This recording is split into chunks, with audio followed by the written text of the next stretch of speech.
This video will help you sleep and relax. But before we begin, I would like to know which city you're from and what time you're watching this.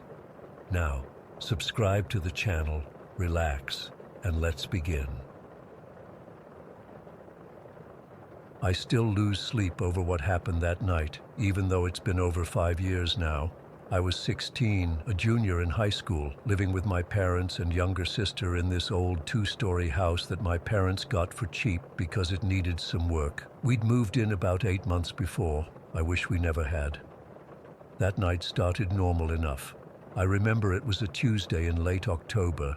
I had a calc test the next day, so I'd stayed up until around 11:30 studying. My room was on the second floor at the end of the hallway, across from my sister's room and down the hall from my parents'. I'd finally crashed out around midnight, exhausted from cramming formulas into my brain all evening. I'm not sure what time it was when I woke up. My phone was charging on my desk across the room, and I couldn't see my alarm clock from where I was lying, but it was definitely the middle of the night, that deep, heavy silence that only happens when everyone else is asleep.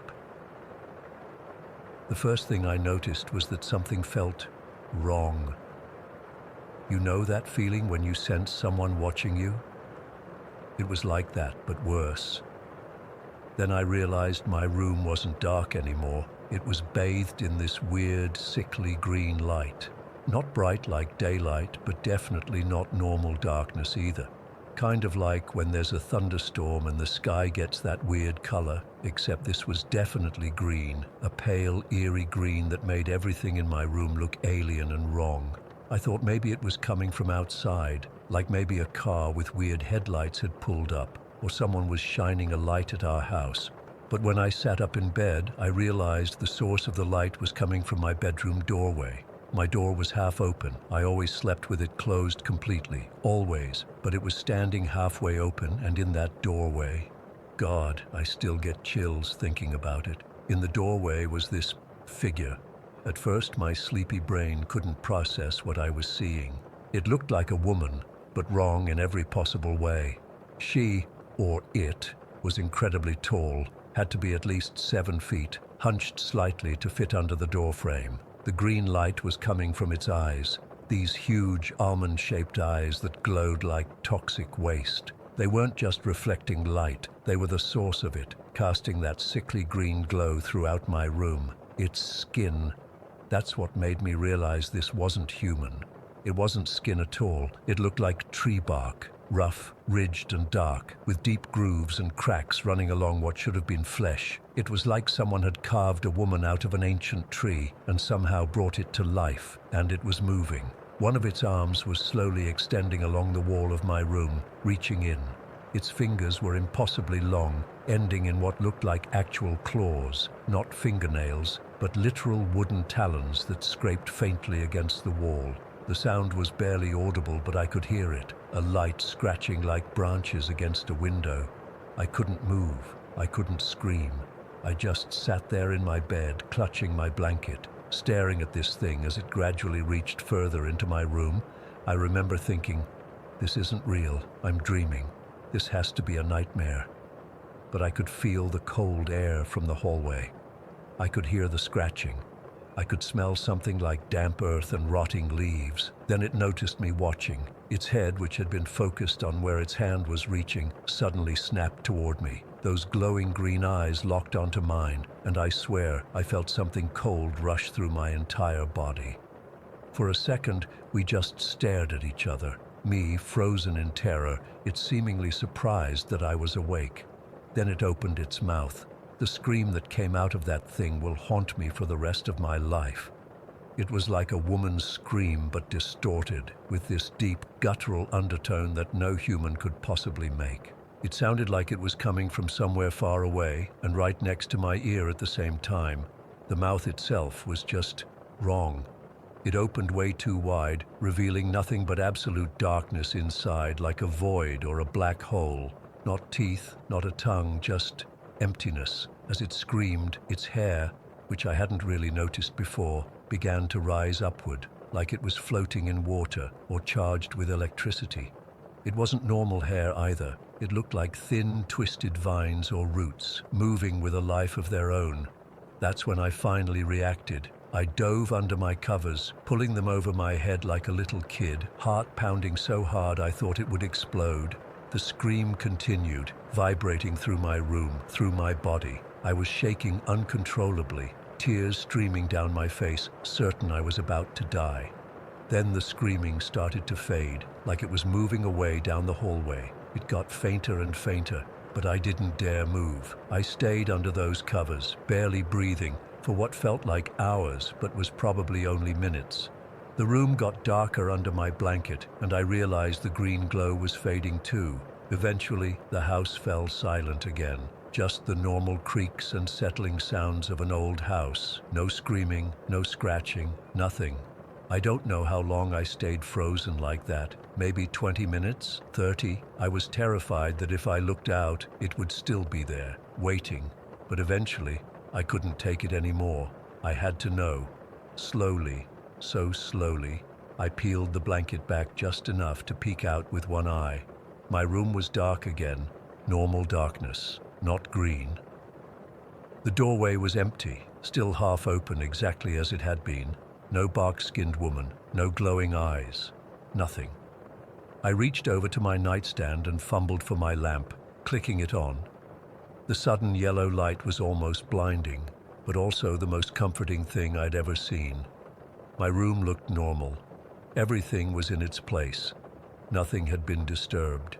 I sat there for a while, lamp on, trying to convince myself I'd had a nightmare or sleep paralysis or something, but I knew I hadn't. I'd moved freely. I'd pulled the covers over myself, and the details were too vivid, too specific. The smell of earth and decay, the sound of those claws on my wall, that horrible, impossible scream. I didn't sleep the rest of the night. I kept the lamp on, my back against the headboard, staring at that half-open door. I didn't have the courage to get up and close it. I just sat there until morning, when light started filtering through my window. When my alarm went off at 6:30, I nearly jumped out of my skin. I got up on shaky legs and examined my room. There were no marks on the wall where I'd seen those claws scratching, no evidence that anything had been there. At breakfast, I tried to act normal, but I must have looked like hell because my mom kept asking if I was feeling okay. I wanted to tell them what happened, but how could I? They'd think I was crazy or making it up. So I just said I hadn't slept well, that I was stressed about my calc test. I went to school in a daze that day, failed my test completely, couldn't focus on anything except those glowing green eyes and that impossible scream. That night, I made sure my door was locked. I pushed my desk chair under the doorknob for good measure. I left my lamp on and tried to stay awake as long as possible, but eventually, exhaustion won out. Nothing happened that night, or the next, or ever again actually. I've spent years trying to make sense of what I saw. I've researched folklore, mythologies, paranormal phenomena, anything that might explain what that thing was. The closest I've found are stories of forest spirits or dryads, but those are usually portrayed as beautiful or benevolent, not whatever I saw. I've wondered if it was some kind of waking hallucination, but it felt too real, too physical. I've had nightmares before, and this wasn't one. I never told my family. I did try to casually ask if they'd heard anything strange that night, but no one had. My sister, whose room was right across from mine, had slept soundly. My parents hadn't heard anything either. We moved out of that house about a year later when my dad got a job in another state. I was secretly relieved, though I never told them why. I've never experienced anything like that again, but I still sleep with a small light on. I still check my door multiple times before bed to make sure it's completely closed, and I still wake up sometimes in the middle of the night, heart racing, thinking I see a green glow starting to fill my room. I don't know what that bark-skinned, green-eyed thing was, or what it wanted. Was it trying to reach me, take something, or was it just passing through, as surprised to see me awake as I was to see it? Sometimes I wonder if anyone else has ever seen it, if anyone else has ever heard that terrible scream, or felt those eyes watching them. I've never found any stories that match exactly what I experienced, which makes it even more terrifying somehow. All I know is that it was real. I saw it, And somewhere out there, that thing still exists. Maybe it's found someone else's half-open door by now. Story 2. I never thought I'd share this, but I need to tell someone who might understand. I've been dealing with this for weeks now, and I'm at my breaking point. I live out in the middle of nowhere in rural Nebraska, near a place called Whispering Pines. That name used to sound quaint to me. Now it just feels like a bad joke. My nearest neighbor is my cousin Jeff, and he's a good 20-minute walk through the woods. The closest actual town is about 30 minutes by car. I used to love the isolation. No traffic noise, no streetlights polluting the night sky, just peace and quiet. God, what I wouldn't give for some city noise right now. My house isn't anything special, just a one-story ranch style that's been in my family for generations. My bedroom is on the ground floor, with windows that face the back of the property where the forest gets really dense. I've never bothered with fancy security systems out here. Who would drive all the way out to the middle of nowhere just to break into my house? At least that's what I always thought. It started about 2 weeks ago. I was getting ready for bed around 7:30. I remember checking my phone, 7:43 exactly, when I heard it for the first time. 4 quick knocks on my bedroom window. Not super loud, but definite, intentional knocks, the kind that let you know someone is there and wants your attention. My first thought was that maybe a branch had blown against the window, but there was no wind that night. Then I figured it might be Jeff playing a prank. He's done stuff like that before, especially when we were kids. But when I texted him, he swore he was at home watching TV. I keep my curtains closed at night, always have. There's something unsettling about looking out into the darkness, knowing that anyone or anything outside can see in, but you can't see them. That night, I felt an overwhelming urge to peek through the curtains, but something stopped me. Some primal instinct told me not to look, so I didn't. I tried to convince myself it was nothing. Maybe a bird had flown into the window. Maybe it was just the house settling. Old houses make all kinds of noises, right? But then, about 7 minutes later, I remember looking at the clock and seeing 7:50. There was another knock. This time it was different. 3 slow, deliberate knocks, like whoever was out there knew I had heard them and was changing tactics, like they were saying, "I know you're in there, I know you're ignoring me." I froze. My heart was pounding so hard I could feel it in my throat. I called Jeff again, practically begging him to come over, but he was already in bed and said he'd come check things out in the morning. I didn't sleep at all that night. I kept my bedside lamp on and just sat there, waiting for more knocks that never came. The next morning, in the light of day, I felt ridiculous. I went outside and checked around my window. There were no footprints, no broken branches, nothing to indicate anyone had been there. Jeff came by and walked the whole perimeter of the house but didn't find anything unusual. He suggested it might have been a raccoon or maybe even a deer bumping against the house. I wanted to believe him, I really did. But that night, at exactly 7:43, the knocking started again. The same pattern, 4 quick knocks, then a pause, then 3 slower knocks at 7:50. It was too precise, too deliberate to be an animal. This continued for a week straight. Every night, same time, same pattern. I started sleeping on the couch in the living room, but I could still hear it, more distant, but still there.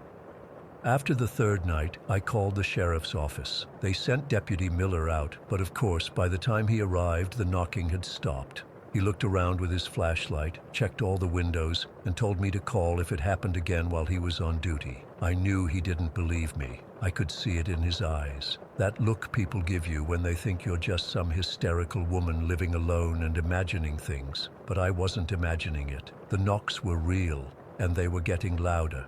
By the 8th night, I was a mess.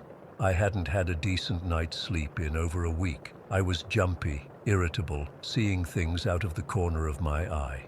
I kept all the lights on in the house at night, and I'd moved a kitchen knife to my bedside table. I knew I needed to do something different. I couldn't keep living like this.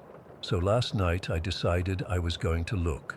I was going to pull back those curtains and face whatever was out there. Maybe it was just some local kid playing a sick prank. Maybe it was a branch that only hit my window when the temperature dropped to a certain point at night. Whatever it was, I needed to know. I set up my phone to record whatever I might see. I positioned myself next to the window, still safely to the side so I wouldn't be immediately visible, and I waited.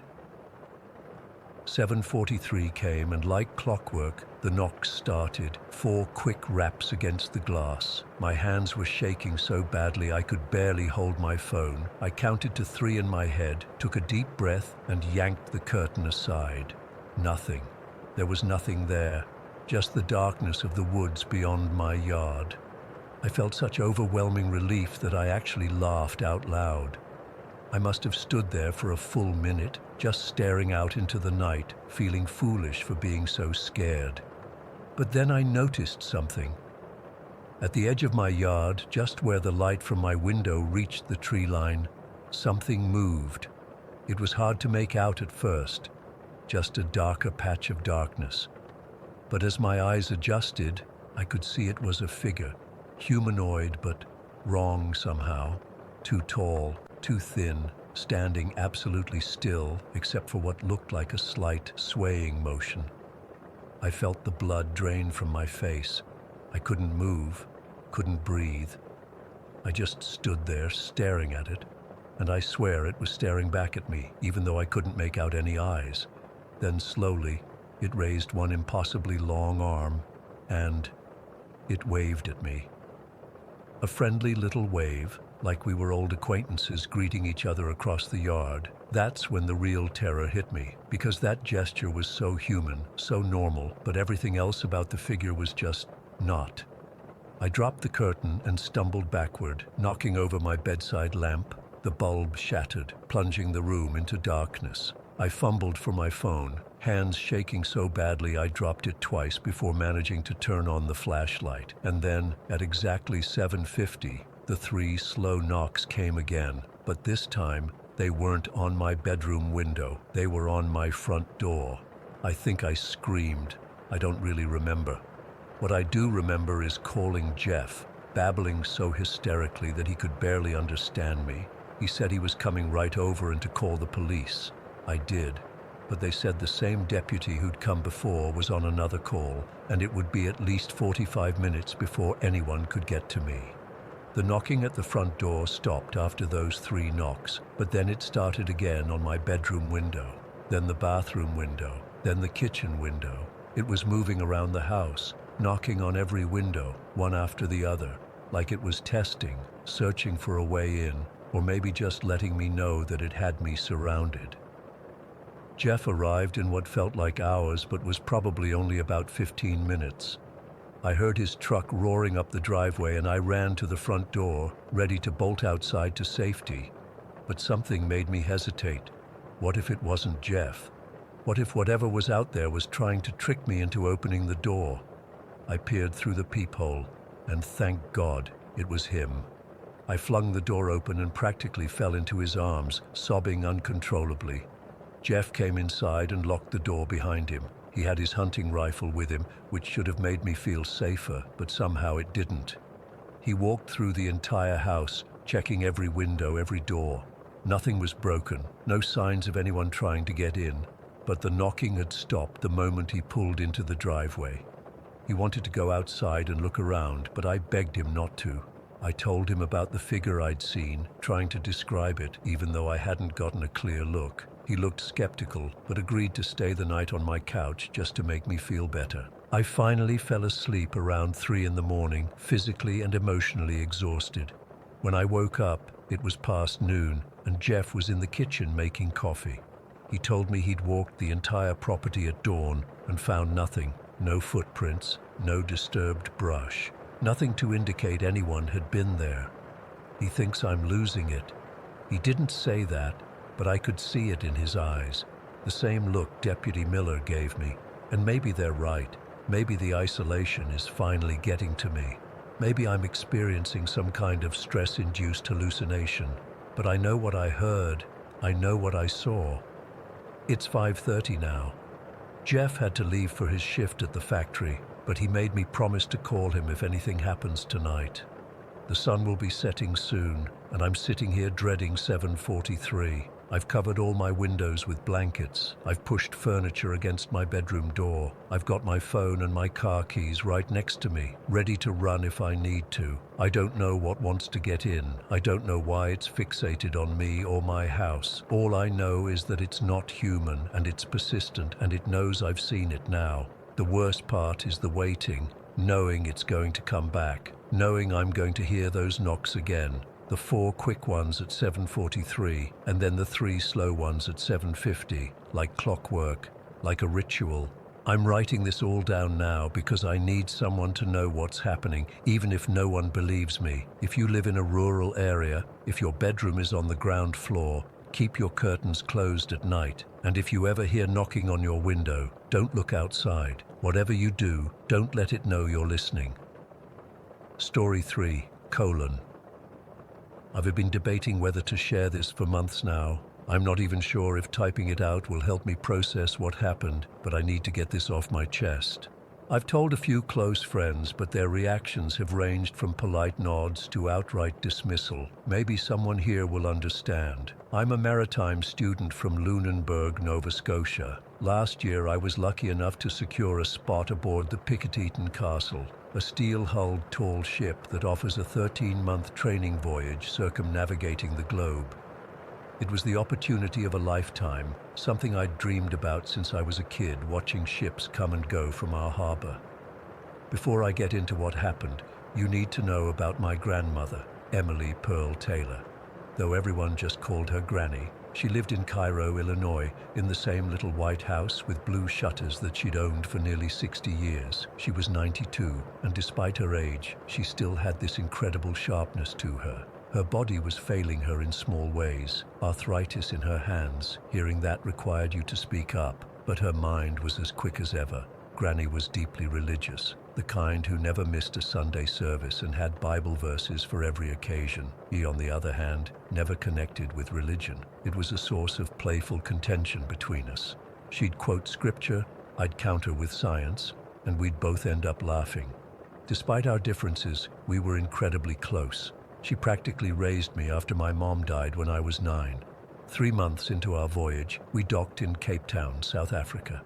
It happened to coincide with Granny's birthday. After weeks at sea with limited communication, I was desperate to call her. I remember standing in this cramped internet cafe, surrounded by other sailors and travelers, all of us waiting for our turn to connect with home.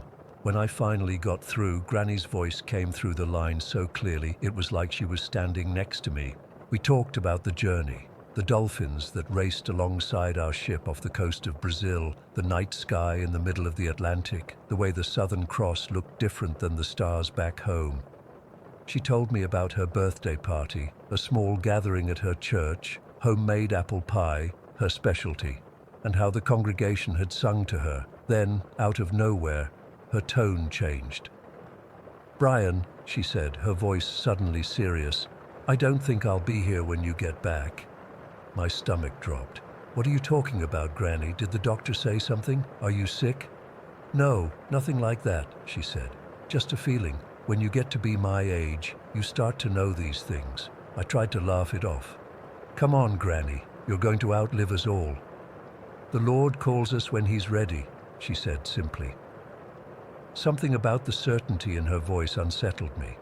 I'd heard her talk about death before. It wasn't a taboo subject for her. But this was different. This felt like a goodbye. Maybe it was the distance between us, or the stress of the voyage, or the way the afternoon light was slanting through the cafe windows. But I found myself saying something I never thought I would. "All right, Granny, let's make a deal." I was half joking, trying to lighten the mood. "If something does happen, and I'm not saying it will, but if it does, you have to let me know, from the other side." She didn't miss a beat. "And if I do, you'll come to church?" It was our old game, but with higher stakes. "If you can prove to me there's something after death, I'll reconsider my position." "Deal. Deal," she said, and I could hear the smile in her voice. "But God doesn't like to be tested, Brian." "I'm not testing God, Granny, I'm testing you," I said, and we both laughed. We said our goodbyes, and I promised to call again when we reached our next port. Walking back to the ship, I shook off the conversation. Granny had always had a flair for the dramatic when it came to matters of faith. 4 days later, we set sail for St. Helena Island. The weather had been perfect in Cape Town, sunny days, cool nights, but as we ventured up the coast of Namibia, things changed dramatically. We hit a storm that seemed to come out of nowhere. 1 minute the sky was clear, the next it was like someone had flipped a switch. Dark clouds rolled in, the wind picked up, and rain came down in sheets. I was on the midnight to 4 watch with 3 other students. For 4 hours, we battled against the elements, securing lines, checking sails, and doing our best to keep the ship steady. By the time our relief came, I was soaked to the bone and exhausted beyond belief. I stumbled down to my bunk in the lower deck. The ship was still pitching violently, but I was so tired I could have slept standing up. I didn't even bother changing out of my damp clothes. I just kicked off my boots, crawled into my bunk, and was asleep almost instantly. I don't know how long I'd been out when it happened. I was jolted awake, not by the storm or the ship's movement, but by a voice, clear as day, right next to my ear. "I love you." It was Granny's voice, but not the Granny I'd spoken to in Cape Town. This was her voice from when I was a kid, stronger, more vibrant, without the slight quaver that had crept in over the years. I sat bolt upright, smacking my head on the bunk above me. The cabin was dark except for the emergency lights that cast everything in a dull red glow. My bunkmates were all asleep, some snoring through the storm. My heart was racing. Had I dreamed it? It had felt so real, not like a dream voice at all. I could still hear it echoing in my ears. I fumbled for my watch. The digital display read 12:47. I remember that distinctly because it struck me as an odd time to wake up. Not midnight, not 1, 12:47. Still half asleep, I grabbed the small journal I kept by my bunk and scribbled down what had happened. It was a habit our instructors had encouraged. Log everything, they said. Weather changes, wildlife sightings, strange dreams. So I wrote it down.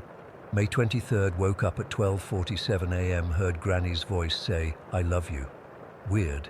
I lay back down, telling myself it was just a dream triggered by our conversation in Cape Town and the stress of the storm. The ship was still rocking, but the worst of the weather seemed to have passed. I fell back asleep within minutes. The next few days were uneventful. The storm cleared, and we continued our journey to St. Helena.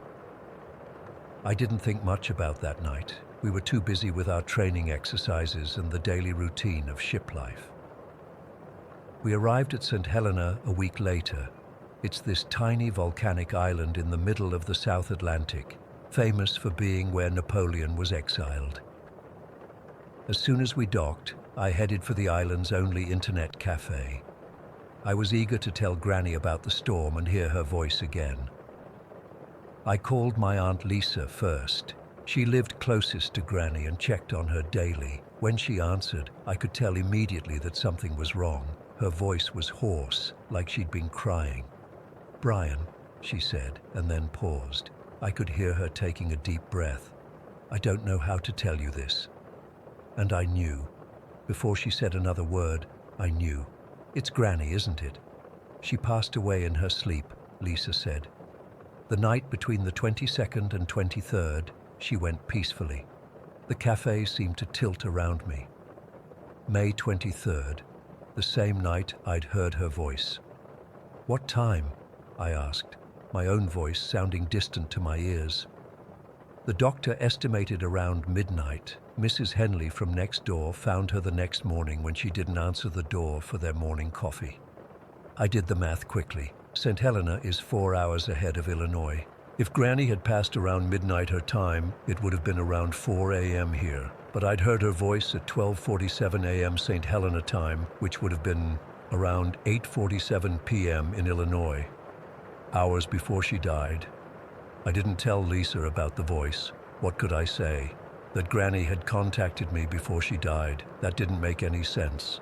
And yet, I couldn't shake the certainty of what I'd heard. After hanging up, I wandered back to the ship in a daze.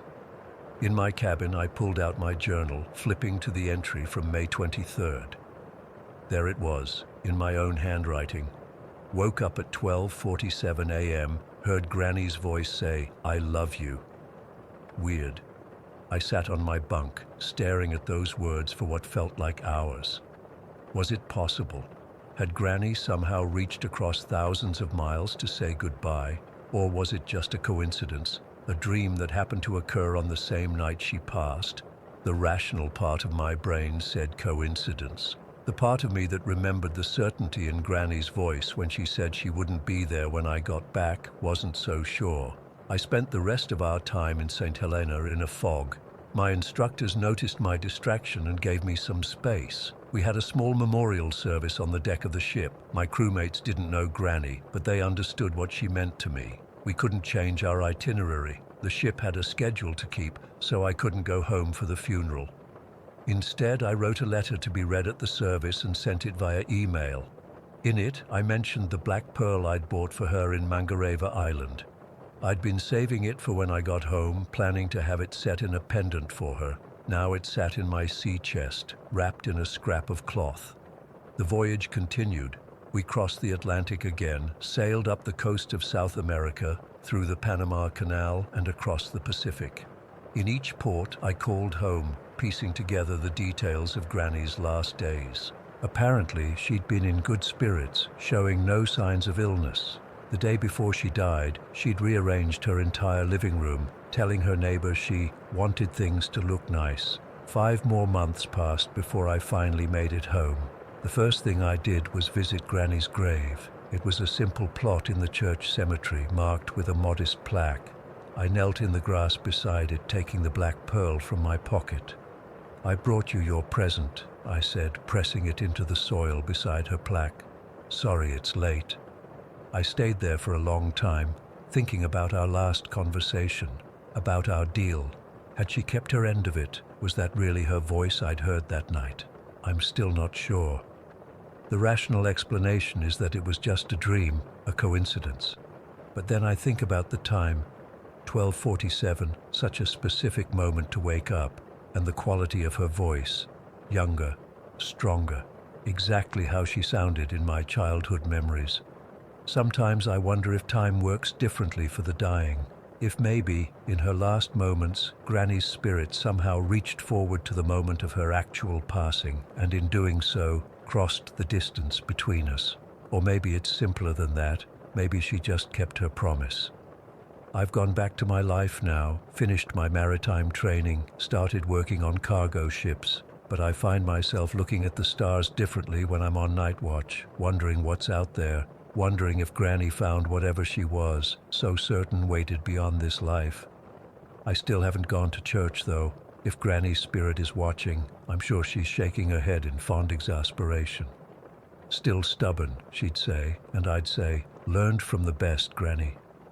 I don't know if I'll ever understand what happened that night. All I know is that somewhere in the vast South Atlantic, in the middle of a storm, I heard my grandmother's voice one last time, and whatever that means, I'm grateful for it. Story 4. I never believed in the paranormal. I'm still trying to wrap my head around what happened to us last month. My hands are shaking just typing this out, but I need to share it somewhere because I'm still terrified and have no idea what to do. My husband Tom and I moved into a brand new trailer about 6 months ago with my son Ethan, he's 7, and Tom's 2 kids from his previous marriage, Lily, 6, and Jake, 5. We were so excited about the fresh start. It wasn't fancy, but it was ours, you know, new beginnings and all that. Tom's ex-wife Rachel has always been difficult.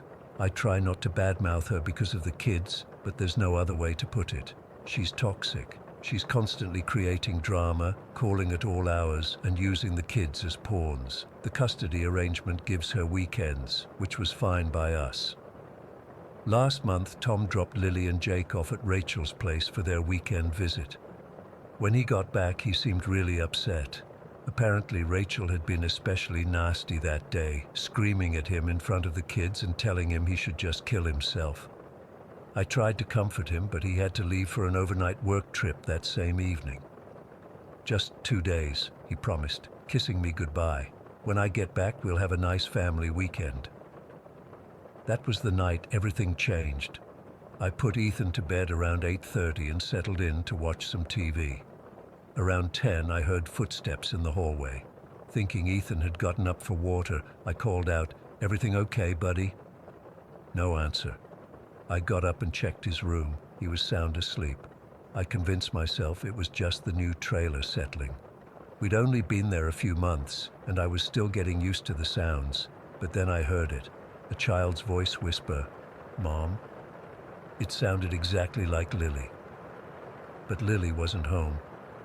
I checked every room, thinking maybe Tom had brought the kids back for some reason without telling me. Nothing. The house was empty except for Ethan and me. I tried calling Tom, but he was in an area with bad reception. I left a message asking him to call me back when he could. I double-checked all the locks and went back to the couch, trying to calm down.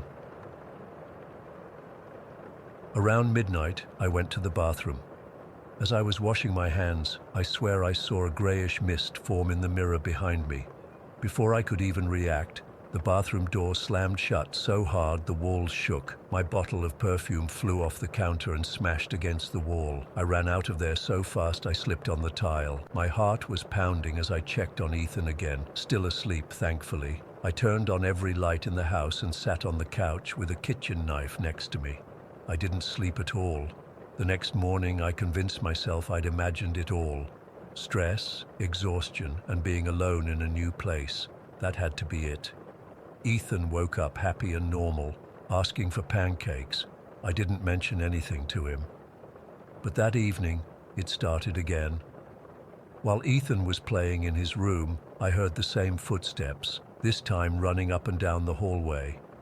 Then Jake's voice called, "Mommy, help!" From the empty bedroom that Lily and Jake share, I grabbed Ethan and we went to my parents' house. I told them everything. My dad thought someone might be playing a cruel prank, but my mom looked worried. They're religious, and she suggested having the house blessed. I was desperate enough to try anything. That evening, my parents brought their pastor over. He prayed in every room, sprinkled holy water in the corners, and gave me a small cross to hang by the front door. That night, the house was quiet. I thought it was over. I was so wrong. The next day, Tom called to say his trip was extended another day. I was disappointed, but didn't tell him what was happening. I didn't want him to think I was losing my mind. That afternoon, Ethan was unusually quiet. When I checked on him around 4, he was sitting cross-legged on his bed, staring at his bedroom door. His eyes were bloodshot, like he'd been crying for hours. "Ethan, what's wrong, baby?" He didn't look at me. "My head hurts really bad, Mommy." I felt his forehead, no fever. I gave him some children's Tylenol and asked if he wanted to watch a movie. He shook his head. "The bad lady won't let me," he whispered. My blood ran cold. "What bad lady, Ethan?" "The one who comes at night. She says she wants to take me to her house where Lily and Jake are." I remembered something Lily had mentioned casually a few weeks before. We'd been making cookies, and she said something about how her mom, Rachel, did witch stuff with candles and said words Lily couldn't understand. I'd brushed it off at the time as a child's imagination, or maybe Rachel dabbling in meditation or something. Now I wasn't so sure. That night, Ethan refused to sleep in his room. He said the bad lady was in there waiting. I let him sleep with me in my bed, but neither of us got much rest. Around 3 in the morning, all the cabinet doors in the kitchen flew open simultaneously. I heard them bang against the walls from the bedroom. Then something started knocking on the walls, not like someone at the door, but like something inside the walls was trying to get out. Thump, thump, thump, getting louder and faster. Ethan woke up screaming, "She's here! She's here!" I grabbed him and my car keys. We were getting out of there, going to my mom's house again. As we ran down the hallway, the knocking followed us, moving through the walls. When we reached the front door, I turned the knob. but it wouldn't open. I unlocked it, tried again. Nothing. It was like it was being held shut from the other side. "Mommy!" Ethan screamed. I turned around and froze in horror. Ethan was being pulled backward down the hallway by nothing. His feet were sliding across the floor as he clawed at the air, trying to grab onto something. I lunged for him, catching his arms. Whatever had him pulled harder. It was like a terrifying tug-of-war with something I couldn't see. Ethan's face was white with terror, tears streaming down his cheeks. "Don't let go, Mommy," he sobbed. I wrapped my arms around him and pulled with everything I had. We fell backward as whatever had been pulling suddenly let go. I scrambled to my feet carrying Ethan and tried the front door again. This time it opened. I ran to the car, not even bothering to close the front door behind us. I drove straight to my parents' house, barely able to see through my tears. When we got there, Ethan had 5 long red scratches down his back that hadn't been there before, like someone or something had clawed him. My dad went back to the house later that day to lock up. He said nothing seemed out of place except for the open cabinets and the front door standing wide open. He didn't feel anything unusual, but he's always been skeptical about these things. Tom came home the next day. I told him everything, expecting him to think I was crazy. Instead, he got really quiet. Then he showed me something on his phone, dozens of text messages from Rachel that he'd been hiding from me. Threats, weird symbols, pictures of what looked like some kind of altar with our family photos on it. The kids told us later that their mom had been playing a game with pictures of our house, using candles and red string. Jake said she told them she was sending something to watch over them while they were with us. We've been staying with my parents for 3 weeks now. Tom contacted a lawyer about the custody situation. We've talked about selling the trailer, but in this economy, we'd lose everything we put into it. Ethan still has nightmares. He wakes up screaming about the bad lady trying to take him away. The scratches on his back left scars that the doctor couldn't explain. I don't know what to do. I don't know how to protect my family from something I can't see or fight. The only thing I know for sure is that I'm never taking Ethan back to that house. Never. Sometimes I still hear that child's voice calling Mom when I'm alone, even at my parents' house. I'm terrified that whatever it was didn't stay in the trailer. I'm terrified it followed us. How do you fight something like this? How do you explain to a 7-year-old that his stepmother might have sent something after him? I'm out of my depth here. I just want my family to be safe. Has anyone experienced anything similar? Does anyone know what we can do? I'm desperate for any advice. I haven't slept properly in weeks. Every time I close my eyes, I see that mist in the bathroom mirror, and I feel those invisible hands pulling my son away from me. I'm writing this from my parents' guest room. Ethan is finally asleep beside me. Tom is researching protection spells or whatever might help counteract whatever Rachel did. I never thought my life would include phrases like protection spells, but here we are. I keep thinking about what would have happened if I hadn't been able to pull Ethan away from whatever had him. Where was it trying to take him? What would it have done? I don't have any answers, just a deep, constant fear. All I know is that something evil came into our home, and I believe with all my heart that Rachel sent it, and I don't know how to make it go away. Story 5. I've been working as a security guard at an old private school in New England for about 3 years now. It's normally a pretty straightforward job. Walk around campus, check locks, make sure no students are sneaking around after hours, report anything suspicious. But what happened during the COVID quarantine last year still gives me nightmares. It was early April 2020, about 3 weeks after they'd sent all the students home. The campus was completely deserted, except for a handful of maintenance staff who came in during the day and me on the night shift. I'm talking about a school that usually had about 500 kids running around, suddenly silent as a grave. The property is huge, 8 student dormitories, an old adult dorm that hasn't been fully used in decades, some converted condos they use for offices now, a church, boathouse, library, and a bunch of academic buildings. Some of these buildings date back to the late 1800s. My job required making 2 complete rounds through the entire campus each night. which usually took about 2 hours each time. That particular evening, I started my first round at 7, just as the sun was setting.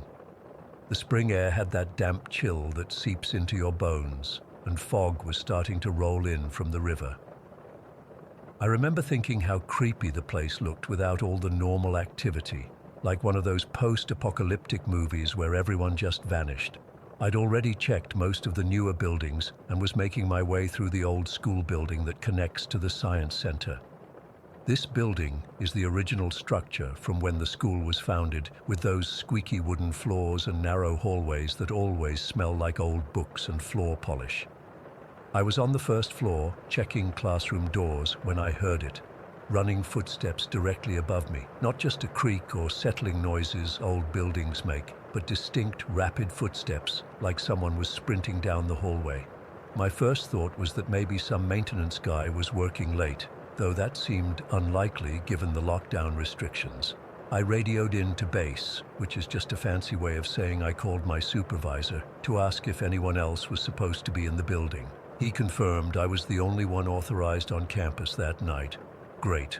Protocol said I needed to investigate, so I headed up the narrow staircase to the second floor. The emergency lights cast this sickly greenish glow down the hallway, making the shadows look deeper than they should. I checked every classroom, all empty, all locked, no signs that anyone had been there.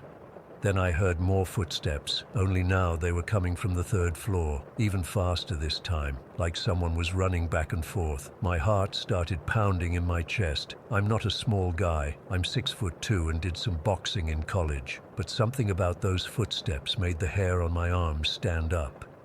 I climbed to the third floor, my flashlight beam bouncing off the walls. This floor had been partially renovated a few years back, but some rooms were still unused. I checked every single classroom and office. All doors were locked, windows closed, no signs of forced entry, nothing disturbed. As I stood in the empty hallway, the footsteps suddenly stopped. The silence that followed was almost worse than the noise. I stood completely still, listening. Nothing, just the hum of the emergency lights and my own breathing. I decided to skip checking the rest of the old buildings. I told myself it was to save time, but honestly, I was freaked out. I headed toward the art center instead, which is one of the newer buildings on campus, built maybe 15 years ago. The art center has these huge glass windows and open spaces, nowhere for anyone to hide, which is exactly what I wanted at that moment. I unlocked the main door with my key card and stepped inside, the motion sensor lights flickering on around me. That's when I heard the voices. They were faint at first, just the murmur of what sounded like two people having a conversation. I couldn't make out any words, just the cadence of speech. It was coming from the second floor, which housed the photography studio and some club meeting rooms. "Hello?" I called out. "Security, is anyone there?" The voices continued, ignoring me completely. I started up the stairs, my footsteps echoing on the metal steps. The moment I reached the second floor, the voices stopped abruptly. Then a door slammed, loud, from somewhere down the hall. My heart was racing now. I pulled out my radio again. "Base, this is Davies. I think we have intruders in the art building, second floor." Static. Then my supervisor's voice. "Copy that. Do you need backup?" I hesitated. What was I going to say? That I was scared of some footsteps and voices in an empty building? Negative. Just checking it out. We'll report back. I moved down the hallway slowly, checking each room. The photography studio was dark and empty. The classroom next to it, locked. Then I came to the club room, a space they usually kept unlocked for student organizations to use. The door was slightly ajar. I pushed it open with my foot, keeping one hand on my radio and the other on my flashlight. The room looked normal, tables arranged in a circle, some posters on the walls about upcoming events that would never happen because of COVID, a whiteboard with old notes still written on it. I did a slow sweep with my flashlight, checking every corner. Nothing. Just as I was about to leave, something caught my eye, a reflection in the large window that overlooked the campus quad. I turned around, but there was nothing behind me. When I looked back at the window, I saw it, a face. blue-tinged and maybe 5.5 feet off the ground, so shorter than me. The eyes were wide open, the mouth frozen in what looked like a desperate attempt to breathe. Water seemed to be streaming down the face, but the window itself was completely dry. I stumbled backward, nearly falling over a chair. The face stayed in the reflection, staring at me with those terrified eyes. I couldn't move, couldn't breathe, couldn't think. It felt like ice water had replaced all the blood in my veins. Then the face moved closer in the reflection, as if approaching the window from outside. But when I spun around to look out the actual window, there was nothing there, just darkness and fog. I ran. I'm not ashamed to admit it. I ran out of that room, down the stairs, and didn't stop until I reached the security office. I spent the rest of my shift watching the security cameras, which showed absolutely nothing unusual happening anywhere on campus. The next morning I was exhausted and jumpy. My boss came in for the day shift, took one look at me, and asked what happened. I told him everything, expecting him to laugh it off or suggest I'd been watching too many horror movies. Instead, he nodded slowly and said, "You're not the first. That old school building has a history."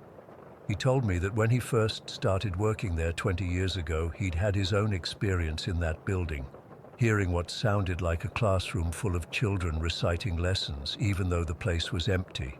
Other guards had reported similar things over the years: phantom footsteps, voices, doors opening and closing on their own. Then he told me something that made my blood run cold.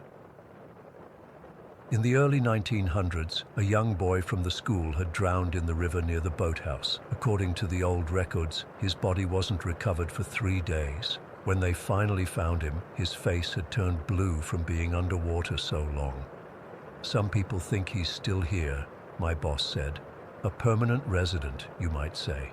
I've worked hundreds of night shifts since then, but I've never gone back into that art building alone. I requested a schedule change, so I only work daylight hours now." My boss didn't ask why. I think he understood.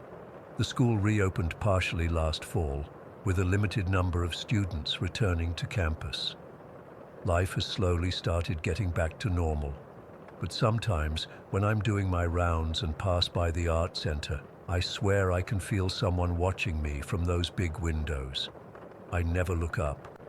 I don't want to see that blue face again, still struggling to breathe after more than 100 years. I still can't explain what happened that night. Was it the ghost of that drowned boy? Was I just exhausted and seeing things? I don't know. But I do know this: I'm never alone on that campus, even when I'm the only living person there. Story 6. I still don't know how to explain what happened to me last March. I've gone over it 1,000 times in my head, trying to make sense of it, but I can't. I'm not religious or spiritual or anything like that. I never believed in ghosts or the afterlife, but after what happened on that shuttle bus in Mapleton, I don't know what to believe anymore. It was March 2021, right in the middle of my first year out of high school. I'd been visiting my cousin in Franklin, about 4 hours from my hometown of Mapleton. I was 18, tired, and honestly just wanted to get home.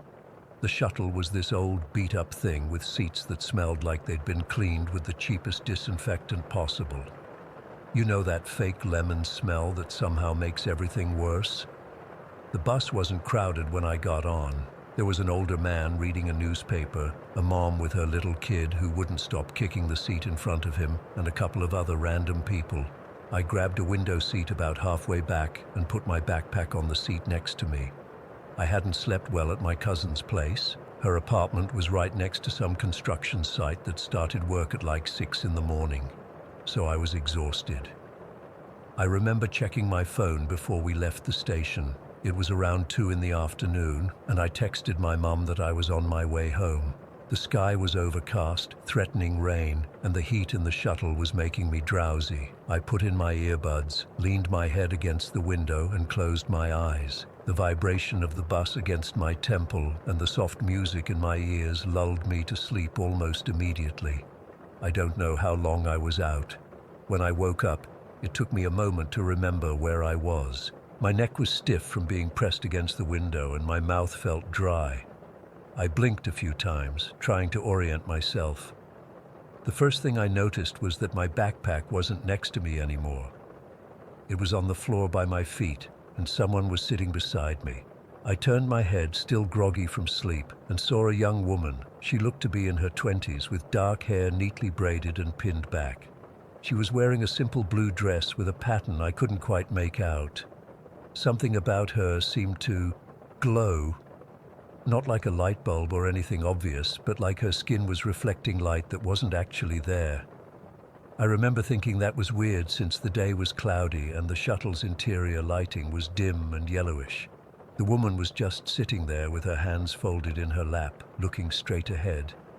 There was something familiar about her profile, but my brain was still fuzzy from sleep. Then, as if sensing I was awake, she turned to look at me. Her smile was gentle, kind. The kind that reaches the eyes and makes you feel instantly at ease. And her eyes, they were this deep brown that seemed to hold so much wisdom. It sounds crazy, but I felt like she knew me, like really knew me, even though I was certain we'd never met. "Hello, Sophia," she said, her voice soft but clear. "Did you have a nice nap?" I was a little freaked out that she knew my name, but figured maybe she'd heard someone call me that, or maybe I'd mentioned it in my sleep. I mumbled something about being tired, still trying to shake off the drowsiness. "Do you know who I am?" she asked, still smiling that gentle smile. I shook my head. "No, sorry, should I?" Her smile widened, and she reached out like she wanted to touch my hand, but stopped just short of making contact. "I'm your Nana that raised you when you were little." My heart actually stopped for a second, or at least it felt like it did, because my great-grandmother, who everyone called Nana, had passed away when I was 10. She'd basically raised me while my mom worked 2 jobs to keep us afloat. But this woman sitting next to me couldn't possibly be my Nana. My Nana had been in her 80s when she died. This woman was young, vibrant, maybe in her mid-20s. "That's not possible," I said, my voice barely above a whisper.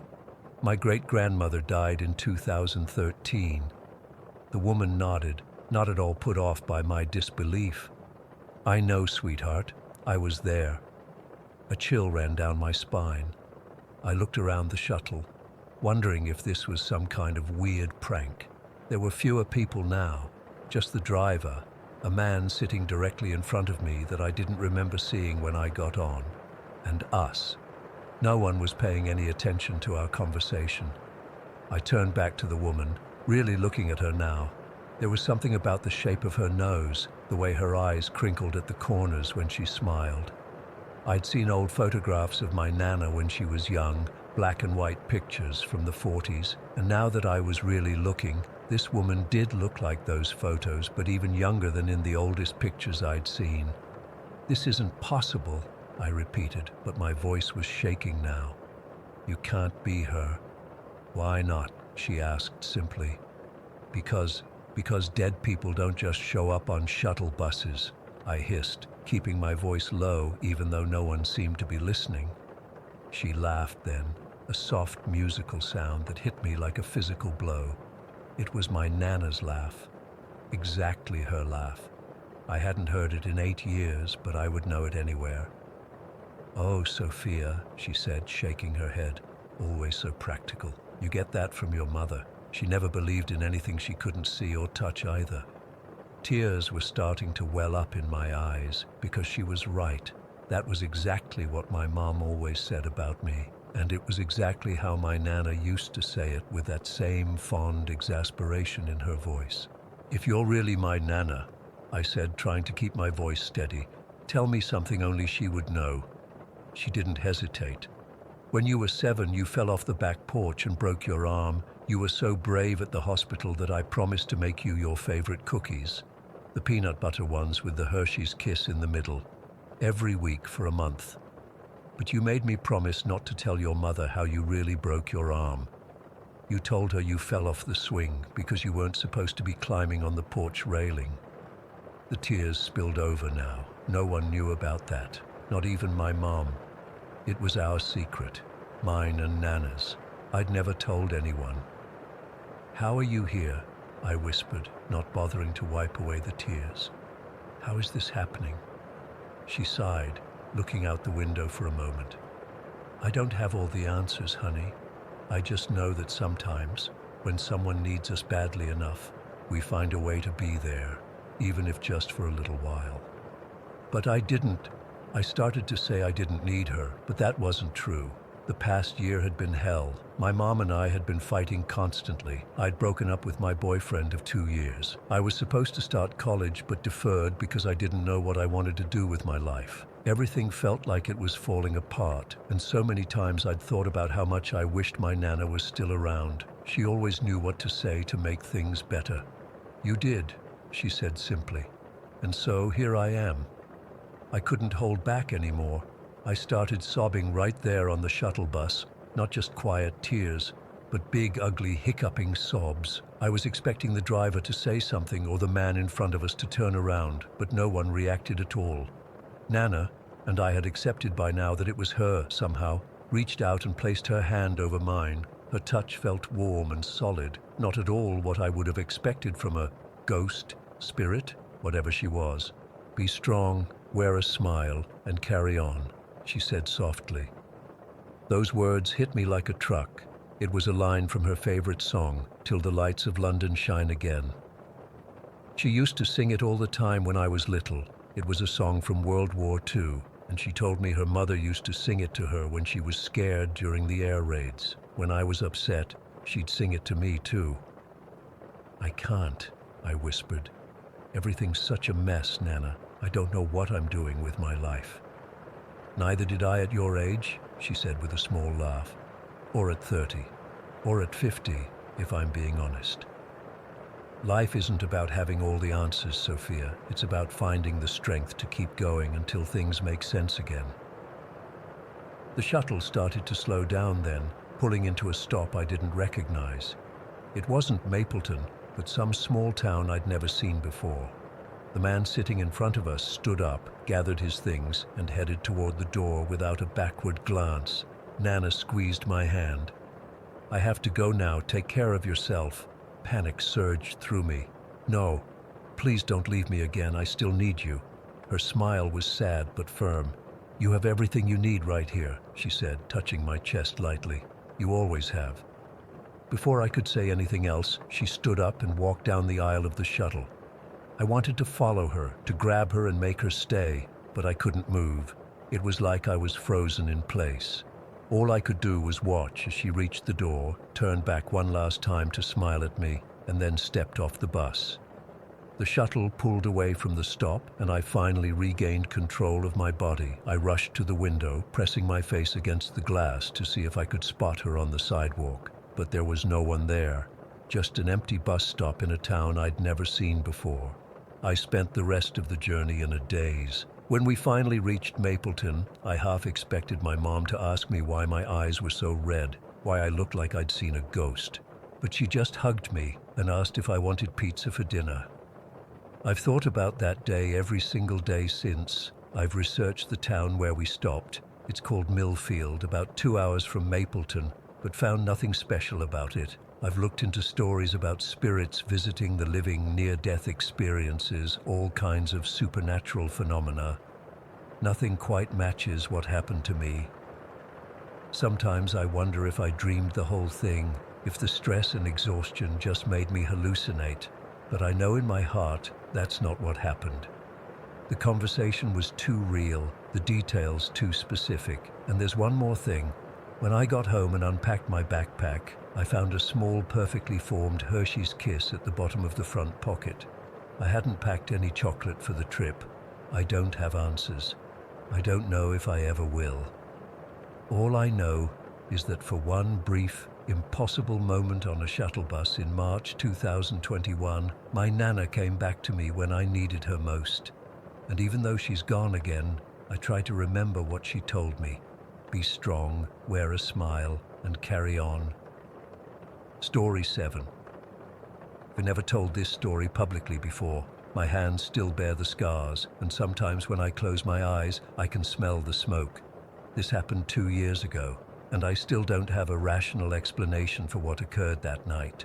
I live in Meadowvale, a quiet suburb where nothing exciting ever happens. My husband and son had gone to pick up a pizza for dinner, leaving me home alone with our menagerie. 6 dogs and 3 cats, one of whom had just given birth to a litter of kittens the week before. We're animal lovers, what can I say? I was tidying up the bedroom while waiting for them to get back. Our old farmhouse-style home has those wooden floors that creak when you walk across them, and walls that are probably thinner than they should be. The bedroom was my sanctuary, a big king-sized bed with about a dozen pillows. My husband complains, but he secretly loves them. Family photos on the walls, and this old quilt my grandmother made before she passed. Behind the bed, we had this ancient power strip. I'm talking ancient. Probably from the 90s, all yellowed plastic with frayed edges. My husband kept saying we needed to replace it, but you know how it is. You keep putting things off until something forces your hand. I had my oxygen tank near the bed. I've had respiratory issues for years, nothing that keeps me bedridden, but I need supplemental oxygen when I sleep, and sometimes during the day if I'm feeling particularly short of breath. That tank was connected to the power strip, along with my phone charger, the bedside lamp, and a small fan I use for white noise. I remember hearing this weird popping sound while I was folding laundry. At first, I thought it was one of the dogs chewing on something they shouldn't, but then I smelled it, that distinct electrical burning smell that makes your stomach drop. I turned around and saw sparks shooting from the power strip behind the bed.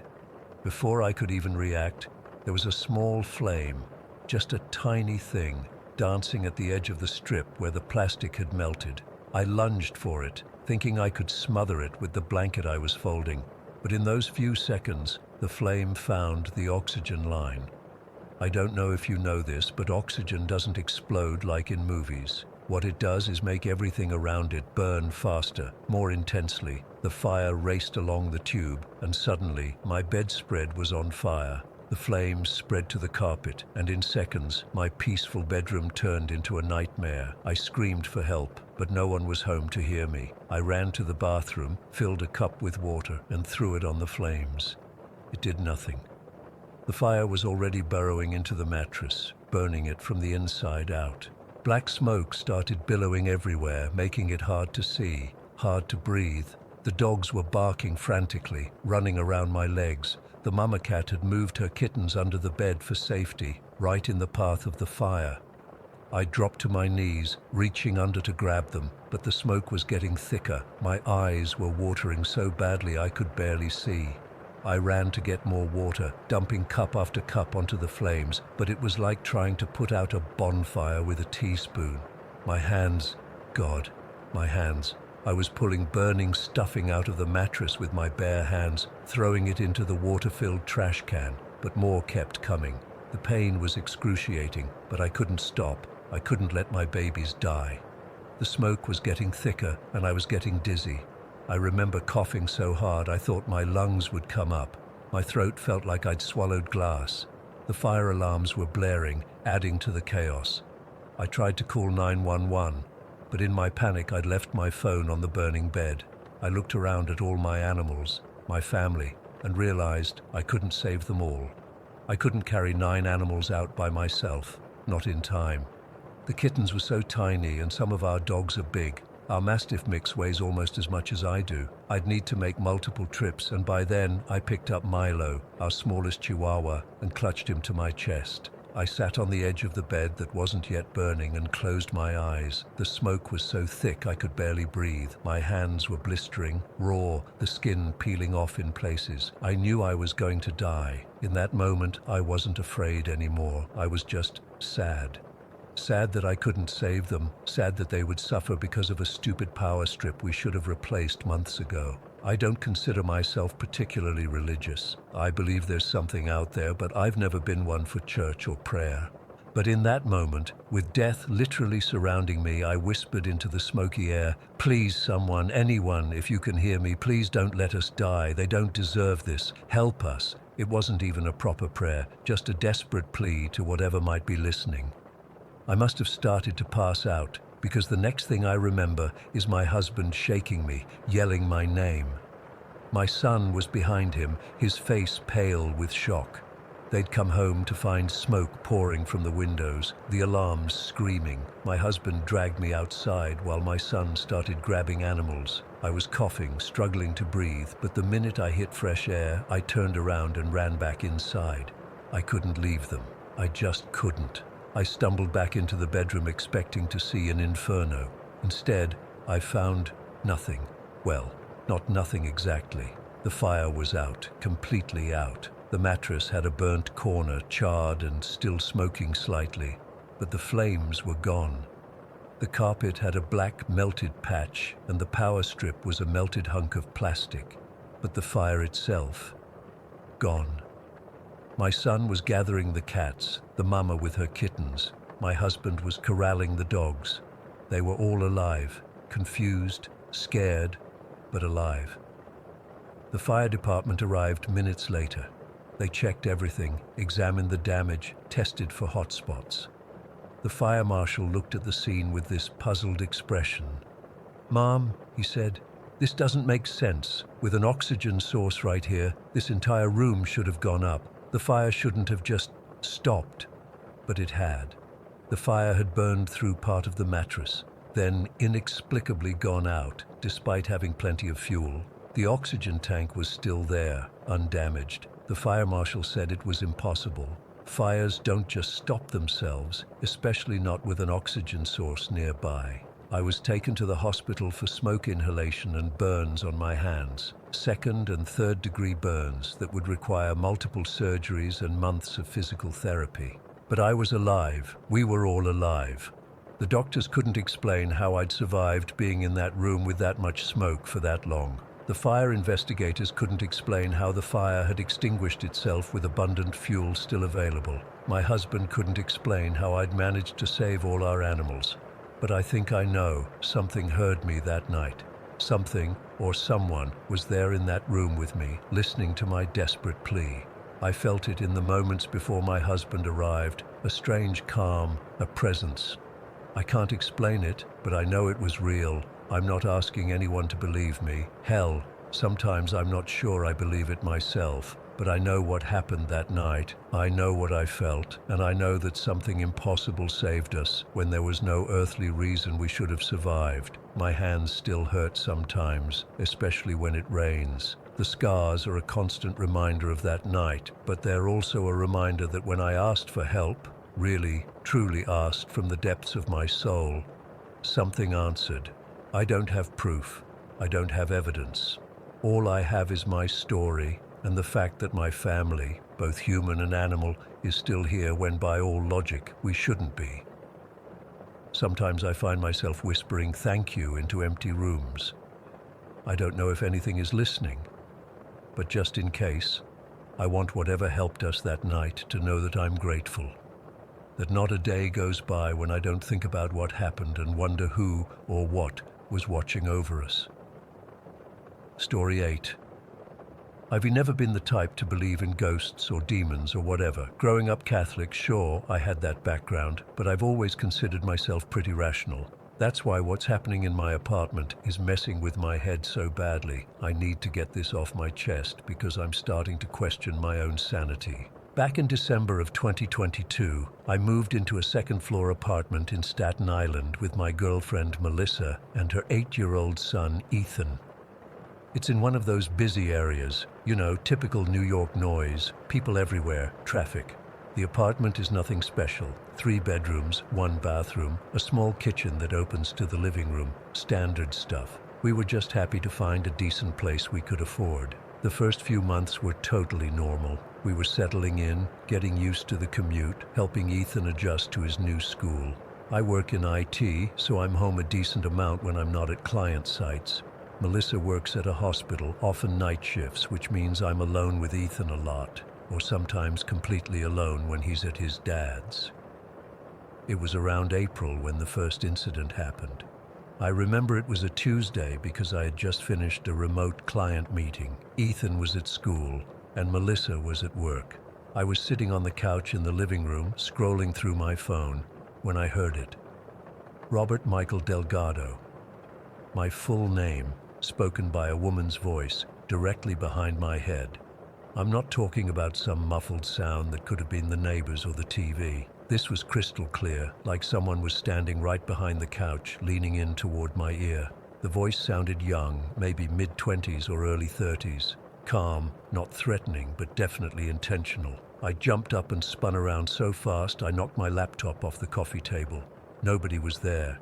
I checked the entire apartment. Closets, under beds, behind the shower curtain. Nothing. I even went out to the hallway thinking maybe someone had somehow gotten in and out quickly, but our door has that annoying squeak that we haven't fixed yet. There's no way someone could have opened it without me hearing. I tried to rationalize it. Maybe I was tired. Maybe it was the neighbor's TV. Maybe I briefly dozed off and dreamed it. I convinced myself it was nothing and didn't even mention it to Melissa when she got home. About a week and a half later, it happened again. Same scenario, home alone on the couch in the middle of the day, same voice, same full name. This time I wasn't as startled, just confused and increasingly concerned. I'm not the type to hear things. I've never had auditory hallucinations before. A few days after that second incident, I was in the kitchen making coffee when I heard what sounded like an old man clearing his throat behind me. Then the same thing, Robert Michael Delgado, but in this raspy, elderly male voice. I didn't even turn around this time. I just stood there, coffee scoop in hand, frozen. That's when I knew something was seriously wrong.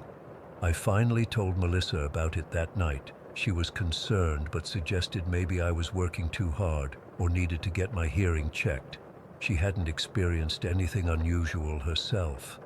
I agreed to try to get more sleep and reduce my stress, but things only escalated from there. About a week later, I started hearing other sounds.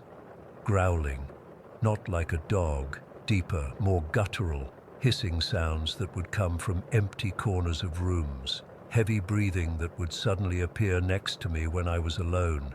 Sometimes I'd hear this snarling that didn't sound like any animal I've ever heard. It was like something trying to sound like an animal but not quite getting it right. I started recording audio on my phone, just leaving it running in rooms where I'd heard things. Most recordings picked up nothing unusual, but a few captured unexplainable sounds, scratching noises when nothing was moving, whispers too faint to make out the words. In May, things got physical.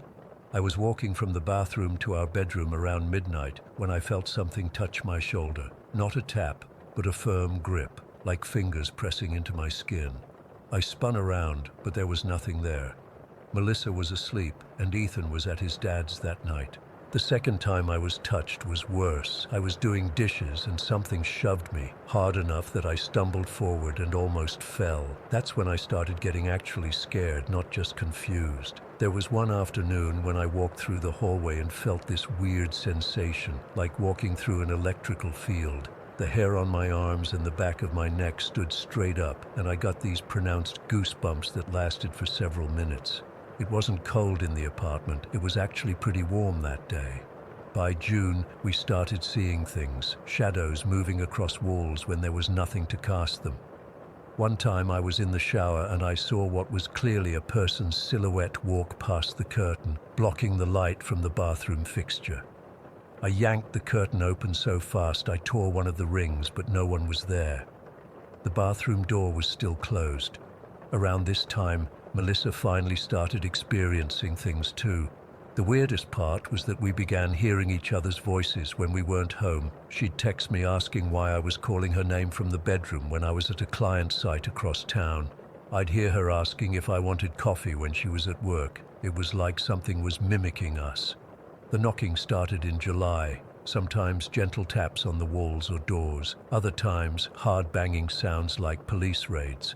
The first time it happened, I actually went to the door thinking someone was there, but the hallway was empty. Our neighbors never mentioned hearing anything when I casually asked if they'd heard any strange noises. I've started seeing things from the corner of my eye, movements, figures, shapes that vanish when I turn to look directly at them. It's maddening because you begin to doubt everything you see. Just last week, I experienced something that chilled me more than all the rest combined. I was in the shower again. I don't know why, but the bathroom seems to be a hotspot for this stuff. I heard the most beautiful, angelic female voice, softly humming a melody I didn't recognize. It wasn't threatening or scary in itself, it was actually quite soothing. But that somehow made it more terrifying, like whatever is in our apartment was trying to lure me into something. The weird thing is, as scared as I've been, I've never felt true terror. It's more like extreme startling, confusion, and a deep sense of wrongness, like something fundamental about reality is broken in our apartment. I've never felt like whatever is here wants to harm us. It just wants us to know it's here, to acknowledge it. I've set up cameras in the apartment now. Nothing dramatic shows up on video, but there are occasional unexplained light anomalies, objects that seem to shift slightly between frames, and once, a clear shadow that moved across the living room when all of us were visible elsewhere in the shot. Melissa suggested we talk to our landlord, but I'm hesitant. What exactly would we say? Hey, your apartment might be haunted. They'd think we were trying to break our lease or were mentally unstable. I've researched the building's history but found nothing significant. No deaths in our unit that I could discover. The building is only about 30 years old, so it's not some ancient place with centuries of history. I'm not sleeping well anymore. Every noise wakes me up. I find myself staring into dark corners of rooms, waiting for something to move or speak. Ethan hasn't experienced much, thankfully, though he did mention once that he heard a lady singing when he was alone in his room. The worst part is that I don't know what to do. Moving isn't financially possible right now. We're locked into our lease until December. Priests, psychics, mental health evaluations. All options seem equally ridiculous and plausible at this point. Last night, I was alone in the kitchen after Melissa and Ethan had gone to bed. I heard that female voice again, the young one from the first incident. This time she didn't say my name. She just whispered, "We've been waiting for someone who could hear us." I didn't respond. I don't know if I should. I'm writing this all down now because I need someone to know what's happening.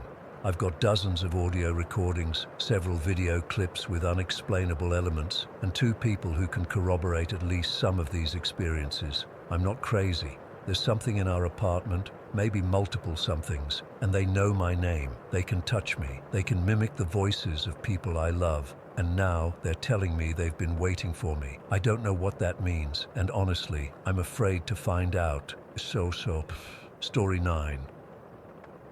I still can't shake what happened that summer at my grandparents' place when I was 12. It's been 15 years, but I swear sometimes I still wake up feeling things crawling on me. My grandparents owned this old farmhouse way out in the country. Willow Creek Farm, they called it. It was at least 20 minutes to the nearest neighbor and probably 45 minutes to anything resembling a town. During summer breaks, my mom would pack up me, my 8-year-old brother Ethan, and we'd go stay there for a couple weeks. That particular summer, my cousin Amber, who was 11, came along too. The sleeping arrangements were always the same. My grandparents had their room, my mom took the guest room, and us kids got stuck in what they called the storage room at the back of the house. I hated that room, hated it. It wasn't really a bedroom, more like a catch-all space where my grandparents kept everything they couldn't fit anywhere else. The room was long and narrow with 2 beds crammed in the back. There was this tall queen bed with an old metal frame that squeaked if you even breathed on it, and a twin bed pushed into the corner. Between them was this tiny nightstand with one of those touch lamps that had 3 brightness settings. The rest of the room was just stuff everywhere. Tall metal shelves full of canned goods and non-perishables lined one wall. There were cardboard boxes stacked in corners containing who knows what. An ancient deep freezer hummed and occasionally made this weird clunking noise in the middle of the night. But the worst part was the walk-in closet. It was packed with more boxes and old clothes hanging on a rod, but the door never shut properly. At night, with just the moonlight coming through the single window, the silhouettes of all those stacked items looked exactly like a man standing in the corner. Not just any man, one wearing a top hat with this weird elongated body. And I swear to God, the longer you stared at it, the more it seemed to change. Like it was shifting slightly, becoming more defined, more sinister. Since I was the oldest, I always got assigned to the queen bed, which happened to be closest to that damn closet. Amber and Ethan would fight over who had to share with me versus who got the twin, but I never had a choice. I was stuck next to the creepy closet every time.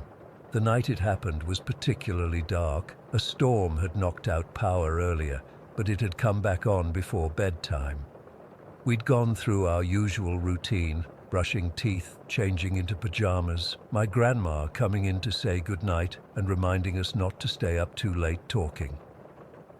The touch lamp was set to its dimmest setting as Amber and I whispered about some TV show until Ethan complained he was trying to sleep. I finally turned off the lamp completely around 10:30. Amber had fallen asleep beside me in the queen bed, and Ethan was snoring lightly in the twin.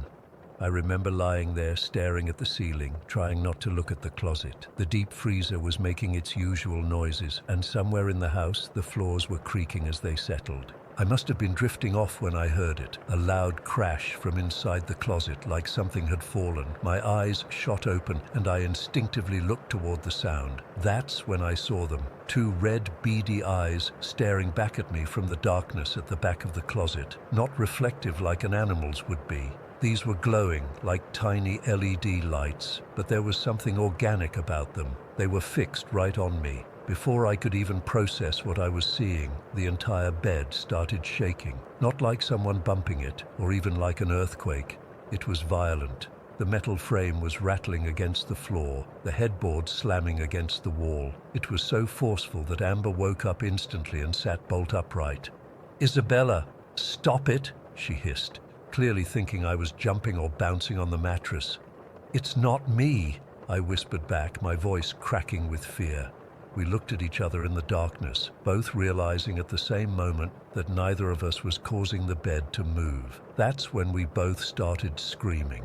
The bed was shaking so hard now that the metal frame was creaking like it might break. I could feel the mattress vibrating beneath me, almost like it was trying to buck us off. Amber was clutching my arm so tight it hurt, and I remember thinking, stupidly, that I was going to get in trouble for waking everyone up. It felt like it went on forever, though it was probably only 30 seconds or so. The door flew open and my mom flipped on the overhead light. The shaking stopped immediately. "What on earth is going on in here?" she demanded, looking from me to Amber with that adult expression that's part concern, part annoyance. We both started talking at once, trying to explain about the eyes and the bed shaking, but it came out as panicked, jumbled nonsense. My brother had woken up from all the commotion and was sitting up in the twin bed, rubbing his eyes and looking confused. My mom crossed her arms. "Girls, it's almost 11. You're too old for this kind of behavior." "But Mom, we weren't..." "The bed was shaking by itself," Amber cut in. "There was something in the closet with red eyes." My mom glanced at the closet, which looked completely normal under the bright overhead light, just a jumble of boxes and old clothes. She sighed, that deep sigh parents do when they're at the end of their patience. "You were obviously jumping on the bed or roughhousing. Look, you've got Ethan up now, too." She ran a hand through her hair. "That's it. Amber, you're coming with me. You can sleep in the guest room tonight. Isabella, you take the twin bed. Ethan, you're with me." Despite our protests, that was that. My mom was not in the mood for arguments, especially not in the middle of the night in her parents' house. Amber gathered her pillow and followed my mom out, giving me a wide-eyed look over her shoulder that clearly said, "I'm sorry." Ethan, never one to turn down a chance to sleep in a grown-up bed, happily trailed after them, and just like that, I was alone in the storage room with the closet. My mom had left the overhead light on, at least. I sat frozen on the queen bed for a long time, staring at the closet, afraid to move. Eventually, I worked up the courage to dart across the room to the twin bed, which was pushed against the far wall, as far from the closet as possible in the narrow room. I pulled the covers up to my chin and reached over to the wall switch to turn off the overhead light, immediately regretting it as darkness flooded the room. I don't know how long I laid there, wide awake and terrified. Every little noise made me flinch. The freezer humming, the house settling, the wind outside. I kept my eyes fixed on the closet, waiting for those red eyes to reappear. At some point, exhaustion must have won out because the next thing I knew, I was waking up. Except I wasn't really awake. Not fully. I could see the room, dimly lit by moonlight coming through the window. But I couldn't move. Not a finger, not a toe, just my eyes. I was lying on my back, staring at the ceiling, completely paralyzed. That's when I felt them, tiny feet, hundreds, maybe thousands of them, moving across my body. Under the blanket, things were crawling all over me. My legs, my stomach, my chest, even my face. I could feel their weight, little pinprick feet moving rapidly. I tried to scream, to thrash, to do anything, but my body wouldn't respond. It was like I was trapped inside myself, forced to endure this nightmare while completely helpless. Through the thin blanket I could see movement, small shapes shifting and scurrying. Whatever these things were, they weren't my imagination. They were real, they had weight, they were touching me. The blanket over my chest was rippling with their movement. Then I saw one scamper out from under the covers near my shoulder. In the faint moonlight, I could just make out its form, about the size of a large rat, but it didn't move like any rodent I'd ever seen.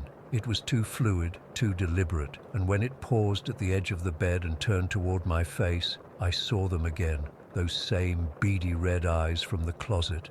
It stared at me for what felt like an eternity, and I stared back, unable to even blink. Then, without warning, it charged straight toward my face. That's when I finally broke free of whatever was holding me down. I screamed, a real physical scream that tore from my throat, and threw myself off the bed, landing hard on the floor. The overhead light flicked on, and my grandfather was standing in the doorway in his pajamas, looking alarmed. "Isabella, what's wrong?" I was hyperventilating, scanning the floor, the bed, looking for whatever had been crawling on me, but there was nothing.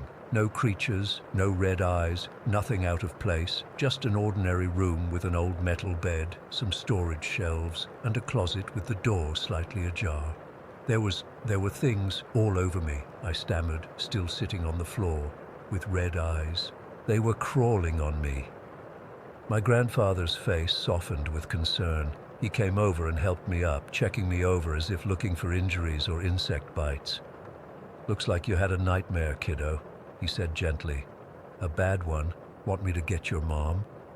I nodded, too shaken to argue that it hadn't been a dream. I knew what I'd felt, what I'd seen, but there was no evidence, nothing to point to, just my word against the reality of an empty room. We left the next day. My mom claimed it was because a storm was coming and she wanted to get home before the roads got bad. But I knew it was because of what happened. Amber and I tried talking about it on the drive home, but my mom kept changing the subject, turning up the radio, pointing out things through the window. It wasn't until years later, I was 17, when I overheard my mom and her sister, Amber's mom, talking late one night after a few glasses of wine. My mom was explaining why she never wanted to stay at Willow Creek Farm anymore, not since my grandparents had passed and the house stood empty. "I can't go back to that house," she said, her voice low. "Not after what happened to Isabella. It was exactly the same, Diane. Exactly what happened to me when I was her age. The bed shaking, the paralysis, the feeling of things crawling all over you, those red eyes." "Why would you let her sleep in that room if you knew?" my aunt asked, sounding horrified. There was a long pause. "I didn't think it would happen again," my mom finally said. "I thought it was just me. I thought I was crazy all these years. When it happened to her, I knew it was real." I stood frozen in the hallway, my blood running cold. My own mother had known. She'd experienced the exact same thing in that same room, decades earlier, and she'd put me in there anyway. To this day, Willow Creek Farm sits empty. None of us will go back, not even to clean it out or put it up for sale. Sometimes I wonder if whatever was in that storage room is still there, waiting for the next person to come along and make the mistake of sleeping too close to that closet. And sometimes, on particularly dark nights, I still wake up with the sensation of countless tiny feet crawling over my skin, and the memory of those red, unblinking eyes staring straight into mine. story 10 years it out will help me process what happened, or maybe someone here has experienced something similar. I've always been different. Since I was a little girl, I could see things other people couldn't. Shadows that moved on their own, figures standing in corners, faces watching from windows in abandoned buildings. My parents thought I had an overactive imagination, but my older sister knew better. She grew up in Nepal before our parents adopted me, and she recognized what was happening immediately. "Your spirit eyes are open," she told me when I was 7. I remember her serious face as she performed small rituals with incense and prayers to close them. It helped, mostly. I stopped seeing the full apparitions, but I never completely lost the ability to sense when something wasn't natural. I managed pretty well until 2013.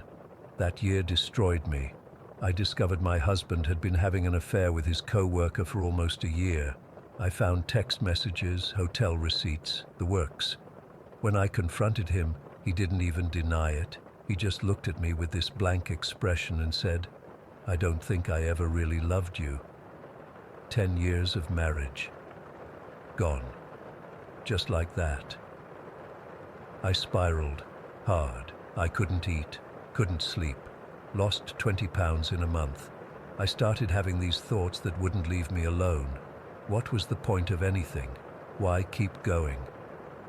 The first time I tried to hurt myself, my sister found me. She moved in after that, watching me like a hawk, but I still managed 2 more attempts over the next few months. My sister was desperate. She took time off work and dragged me to every temple and Buddhist center within driving distance. I just went through the motions. Nothing helped. I felt empty. Like I was already dead, just waiting for my body to catch up. As a last resort, she planned a trip to Batam in Indonesia. There was a release mercy ceremony happening at a temple there that she thought might help me. I didn't care either way. I just went along with it because it was easier than fighting her. The ceremony itself is kind of a blur. I remember buying little animals, turtles, birds, fish, that were being sold to release back to nature. It's supposed to generate good karma. I felt nothing as we set them free. Afterward, my sister insisted on visiting a Taoist temple nearby. She'd heard about a spirit medium there, a Tanki, who was said to be very powerful. When we arrived, the temple was packed with people waiting to speak with him. We waited for hours in the humid heat, the air thick with incense. When it was finally our turn, the Tanki was in the middle of a trance. His eyes were rolled back, showing only the whites, and his body convulsed as he spoke in a language I didn't understand. An assistant translated for us. The medium looked at me, or through me really, and started speaking rapidly. The assistant turned to us with wide eyes. "He says there are many spirits around you," the assistant whispered. "They are drawn to your sadness. He says you have 1 foot in their world already." My sister squeezed my hand so tight it hurt. The Tanki suddenly lunged forward and grabbed my wrists. I was too stunned to pull away. He placed his thumbs on my pulse points and muttered something. Then he did it again, which was unusual according to my sister. A double blessing, she called it later. When he released me, my skin felt hot where he'd touched me. On the way back to our hotel, my sister was excited, saying this was a good sign, but I just felt tired. So incredibly tired. A few weeks later, we were back home. It was the first day of the Hungry Ghost Month, which is when the Chinese believe the gates of the underworld open and spirits can visit the living. My sister had been extra cautious, lighting incense and leaving offerings to appease any wandering ghosts. I went to bed early that night, around 9. I remember checking the time because it was still light outside, but I couldn't keep my eyes open. As soon as my head hit the pillow, I was out. What happened next wasn't like any dream I'd ever had. It was in black and white for one thing, and it felt so real. The sensations, the smells, everything. I was walking on this wooden bridge. It stretched out impossibly far ahead of me, disappearing into mist. There were other people walking too, all dressed in white. Everyone was carrying cloth bags. I looked down and realized I was holding one too. I asked the woman next to me what was happening. "We're going to release fish," she said, smiling. Her teeth looked grey in the monochrome world. We walked for what felt like hours. My feet should have been tired, but they weren't. Finally, we reached the end of the bridge where it opened up to a large body of water. One by one, people emptied their bags into the water, but they weren't releasing fish. They were dropping sheets of joss paper, the kind burned as offerings to the dead. When it was my turn, I opened my bag and let the papers flutter down. As they touched the water, something incredible happened. Each sheet transformed into a lotus flower, glowing with faint light. The flowers began to cluster together, forming a pattern in the water. That's when I noticed him, a monk floating face down in the water beneath the lotuses. As the flowers multiplied, they seemed to lift him, turning him over. His eyes opened and he looked directly at me. The joss paper flowers suddenly swirled upward from the water, twisting into the air. They formed two shapes, a dragon and a phoenix, that danced around each other before soaring into the dark sky. The monk raised his hand toward me, and I felt myself being pulled backward, away from the bridge, away from the water. Everything blurred, and then I woke up with a gasp. It was 1 a.m. I'd slept for 4 hours, but it felt like days. My body was drenched in sweat, and my heart was racing. The dream was so vivid that I could still smell the incense and water from the bridge. I couldn't go back to sleep. I sat in my bed until morning, replaying every detail of the dream in my mind. When my sister woke up, I told her everything. She listened carefully, her expression growing more concerned with each detail. "We need to talk to someone about this," she said finally. Her landlord was Chinese, and my sister had become friendly with the family. That afternoon, we went to their house and told them about my dream. The elderly grandmother listened intently, nodding occasionally. When I finished, she clutched her chest and said something to her son in Mandarin. He turned to us with a grave expression. "My mother says you've been to DU, the Chinese underworld. The bridge you walked on was Nahi Bridge, where souls cross after death." I felt cold suddenly, despite the summer heat. "Normally," he continued, "souls drink from Mengpo, the goddess of forgetfulness, before crossing. This makes them forget their past life, so they can be reborn. But you didn't drink, and the monk you saw, my mother believes it was Bodhisattva Ksitigarbha, the guardian of souls in the underworld." "What does it mean?" my sister asked, gripping my hand. The grandmother spoke again, and her son translated. "She says during your deep depression, your spirit was vulnerable. The ghosts and spirits sensed this and were trying to pull you to their world. But something protected you, the blessing from the Tanki, she thinks, and the Bodhisattva brought you back." I remembered the double blessing the Tanki had given me. Was that what saved me? "The lotus flowers from the joss paper," the son added, "represent rebirth. The dragon and phoenix are powerful symbols of transformation. My mother says you've been given a second chance at life." I couldn't speak. My entire body was trembling. That night changed everything for me. I stopped seeing my life as something to throw away. I started therapy, got divorced, went back to school, slowly rebuilt myself, but I still think about that bridge and the monk who saved me. Sometimes I wake up in the middle of the night, convinced I can hear the creaking of wooden planks beneath my feet, or I'll catch a whiff of that strange, otherworldly incense that permeated the air in DU. I've never had another dream like that one, but I know what happened wasn't just a dream. I crossed over, just for a little while, and something, or someone, made sure I came back. The strangest part, every year on the first day of the Hungry Ghost Month, I find a single lotus petal on my pillow when I wake up. I don't put it there. I live alone now. There's no explanation for it.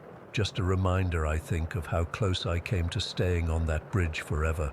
I still have my spirit eyes, though they're mostly closed. But sometimes, out of the corner of my eye, I catch glimpses of a monk in saffron robes watching over me. He never speaks, never approaches, just watches, and somehow that's enough to keep me going. Story 11. I'm still trying to make sense of what happened that night. It's been 4 years, but I can't shake the feeling that something was watching over me. Or maybe watching me. I don't know which is worse. I was 17 when I moved to Everwood for college. It's this small mountain town where everyone knows everyone, but I didn't know a soul. That was actually the appeal. High school had been absolute hell for me, dealing with my parents' messy divorce, losing friends because I couldn't handle being the girl whose mom ran off with her yoga instructor, and just generally feeling like I needed to escape. College seemed like the perfect fresh start. My dorm room was tiny, basically a shoebox with 2 beds, 2 desks, and about 3 feet of walking space. My roommate Carrie seemed nice enough at first. She was from this super strict Catholic family a few towns over. You know the type. Church 3 times a week, no makeup until 16, modesty rules, the whole deal. I figured we'd get along fine since she seemed quiet and studious. Boy, was I wrong. It took Carrie exactly 3 days to go completely wild. I mean, I get it. First time away from controlling parents, you want to experiment. But Carrie didn't just dip her toes in the college experience. She dove headfirst into a lifestyle her parents would have performed an exorcism over. Suddenly, our room was where she'd stumble in at 4 in the morning, drunk and giggling with whatever guy she'd met that night. About 2 weeks into the semester, she started dating Phil. Phil was 26 years old and definitely not a student. He just hung around campus. Looking back, that should have been red flag number 1. At the time, I just thought it was weird and kind of pathetic that a guy his age was trying to relive his college glory days or whatever. Phil started staying over a lot. In our tiny dorm room, I'd wake up to him watching me sleep from Carrie's bed, which was literally 5 feet away from mine. He'd use our shower, eat my food from the mini fridge, and basically treated the place like it was his. I started spending as much time as possible in the library, coming back only when I knew Carrie had class just to avoid him. One Thursday night in October, I was studying in the common room because Phil was in our room again. Carrie came bouncing in around 8 o'clock. "Hey, we're going to get food. Wanna come?" she asked. I was starving. I'd been avoiding the room so much I'd barely eaten all day. "Who's we?" I asked, already knowing the answer included Phil. Me, Phil, and his friend. Phil's driving. We're thinking wings. Free food. I was a broke college student, and the idea of actual hot food that wasn't ramen was too tempting. "Sure," I said, closing my textbook. That was my first mistake. When we got to the parking lot, I realized this wasn't just a food run, it was a double date. Phil's friend Dave was there, another 26-year-old who also wasn't a student. The way they both looked at me made my skin crawl. I considered backing out, but the promise of food won out. Phil drove this beat-up pickup truck that smelled like cigarettes and something else I couldn't identify. Carrie sat up front with him, which meant I was squished in the back with Dave. As I climbed in, I noticed something on the floor by my feet, a shotgun, an actual shotgun, just lying there, partially covered by an old jacket. My heart started racing. I looked at Carrie, but she was already laughing at something Phil had said, completely oblivious. Dave noticed me staring at the gun. "Don't worry about that," he said, nudging it further under the seat with his foot. "Phil uses it for hunting." Something in his tone didn't match his words. I wanted to get out, but we were already pulling away from campus. I told myself I was overreacting. People hunt in small mountain towns all the time, right? It's normal to have guns. But why bring it along for chicken wings? We drove to this wing place about 15 minutes from campus. The whole time, Dave kept accidentally brushing his hand against my leg, and I kept scooting closer to the door. Phil kept glancing at me in the rearview mirror with this smile that made me want to disappear. During dinner, they kept ordering beers. Carrie was drinking too, giggling at everything Phil said. I stuck to water. I needed to stay alert. The conversation was awful. Phil and Dave talking about girls on campus, rating them, making comments about freshmen that made me want to throw up. Carrie laughed along like it was all hilarious. When we finished eating, Phil announced, "Let's go to the park. There's this cool spot I want to show you guys." Carrie was all for it. I wanted to go back to campus, but I didn't have a way home without them. "I have an early class," I tried. "It'll just be for a little bit," Phil insisted. "You'll like it." Second mistake. I got back in the truck. We didn't go to any park. Phil drove in the opposite direction of campus, up winding mountain roads I didn't recognize. The trees got thicker, the houses more spread out, until there were no houses at all, just darkness and forest. "Where are we going?" I finally asked, trying to keep the panic out of my voice. "It's this cool old place," Phil said. "My buddy's family owns it. You'll see." We drove for at least 20 minutes on unmarked dirt roads. No streetlights, no cell service, just the headlights cutting through the trees. I was calculating how far I could run into the woods if I needed to escape when Phil finally stopped the truck. In front of us was a house, or what used to be a house. It was 2 stories, Victorian style maybe, but it looked like it had been through a fire. The paint was black in patches, windows broken out, the porch sagging. It sat in a small clearing surrounded by dense forest on all sides. "Whose house is this?" I asked, my voice barely above a whisper. "Told you, my buddy's family. They're fixing it up," Phil said, but the way Dave snickered told me that was a lie. Phil and Dave got out. Carrie followed, unsteady on her feet from the beers. I stayed put. "Come on," Dave called, opening my door. "Let's explore." "I'm good here," I said. Phil appeared behind him. "Don't be a baby. It's just an old house." The way they were blocking the door made it clear staying in the truck alone wasn't an option. I got out, but stayed near the vehicle while they wandered toward the porch. Carrie was hanging on Phil's arm, looking around like this was all some great adventure. "Isn't this place awesome?" she called to me. It wasn't awesome. It was terrifying. The house seemed to absorb the moonlight rather than reflect it. The windows were like black eyes staring out at us. I stood there, arms wrapped around myself, watching them talk and laugh by the porch steps. That's when I saw it. In a second-floor window, something moved. Just a slight shift in the darkness at first. I squinted, telling myself it was my imagination. Then I saw it clearly. A shadow, darker than the darkness around it, with 2 distinct red points of light. Eyes. Red, glowing eyes that blinked once, staring directly at me. I felt it immediately. A sensation of pure evil so intense I could taste it, like metal in my mouth, like electricity in the air before a storm. Whatever was in that house was ancient and malevolent and patient. It had been waiting.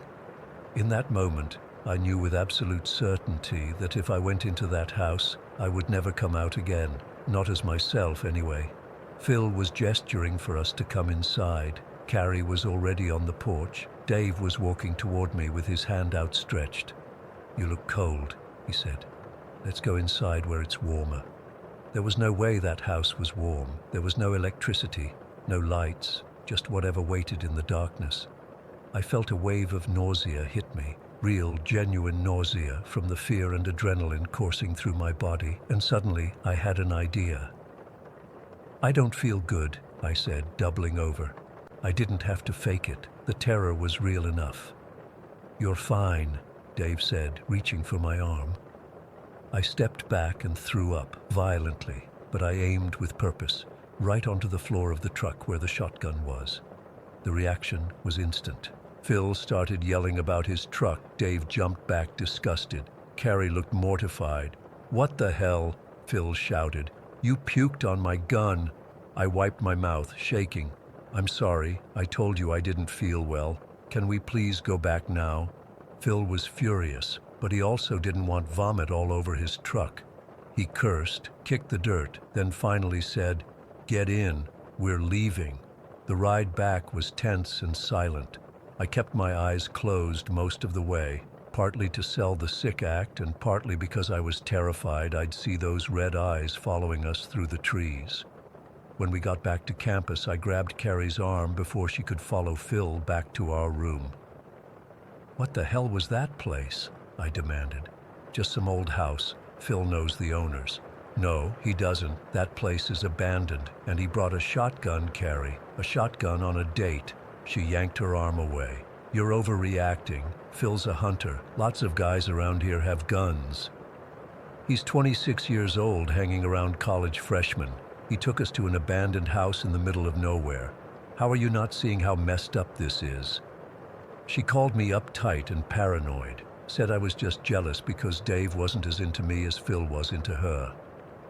We stopped speaking after that night. I applied for a room change the next day, but it took 3 weeks to process. 3 weeks of sleeping with my desk chair propped against the door handle. I never told anyone about the eyes in the window. Who would believe me? I barely believe it myself, and I saw it. 2 years later, I was scrolling through Facebook when I saw Carrie had posted about finally breaking up with Phil. Curious, I looked him up. His profile was gone, but a quick Google search brought up his name on the sex offender registry. Turns out he'd been arrested for assaulting a 16-year-old girl he'd met at the campus coffee shop. I still don't know what I saw in that house that night. Was it warning me, or was it waiting for me? Either way, I'm grateful for whatever instinct or guardian angel or sheer dumb luck kept me from walking through that door. Sometimes I dream about those red eyes blinking in the darkness, watching, waiting. And I wake up wondering if they're still there in that burnt house in the woods, and if someone else has wandered in since then, someone who didn't have the good fortune to throw up on a shotgun. Story 12. I've never told anyone the full story of what runs in my family. It's not something you bring up in casual conversation. People either think you're crazy or they get all weird about it. But I need to get this off my chest. And maybe someone here has experienced something similar. My mom, Elaine, had this sensitivity, I guess you could call it. She just knew things before they happened, not in a, I'm psychic, give me $20 kind of way. It was more subtle, dreams that came true, feelings that turned out to be warnings. As a kid, I thought everyone's mom was like that. I remember when I was around 9, we moved into this old farmhouse just outside of town.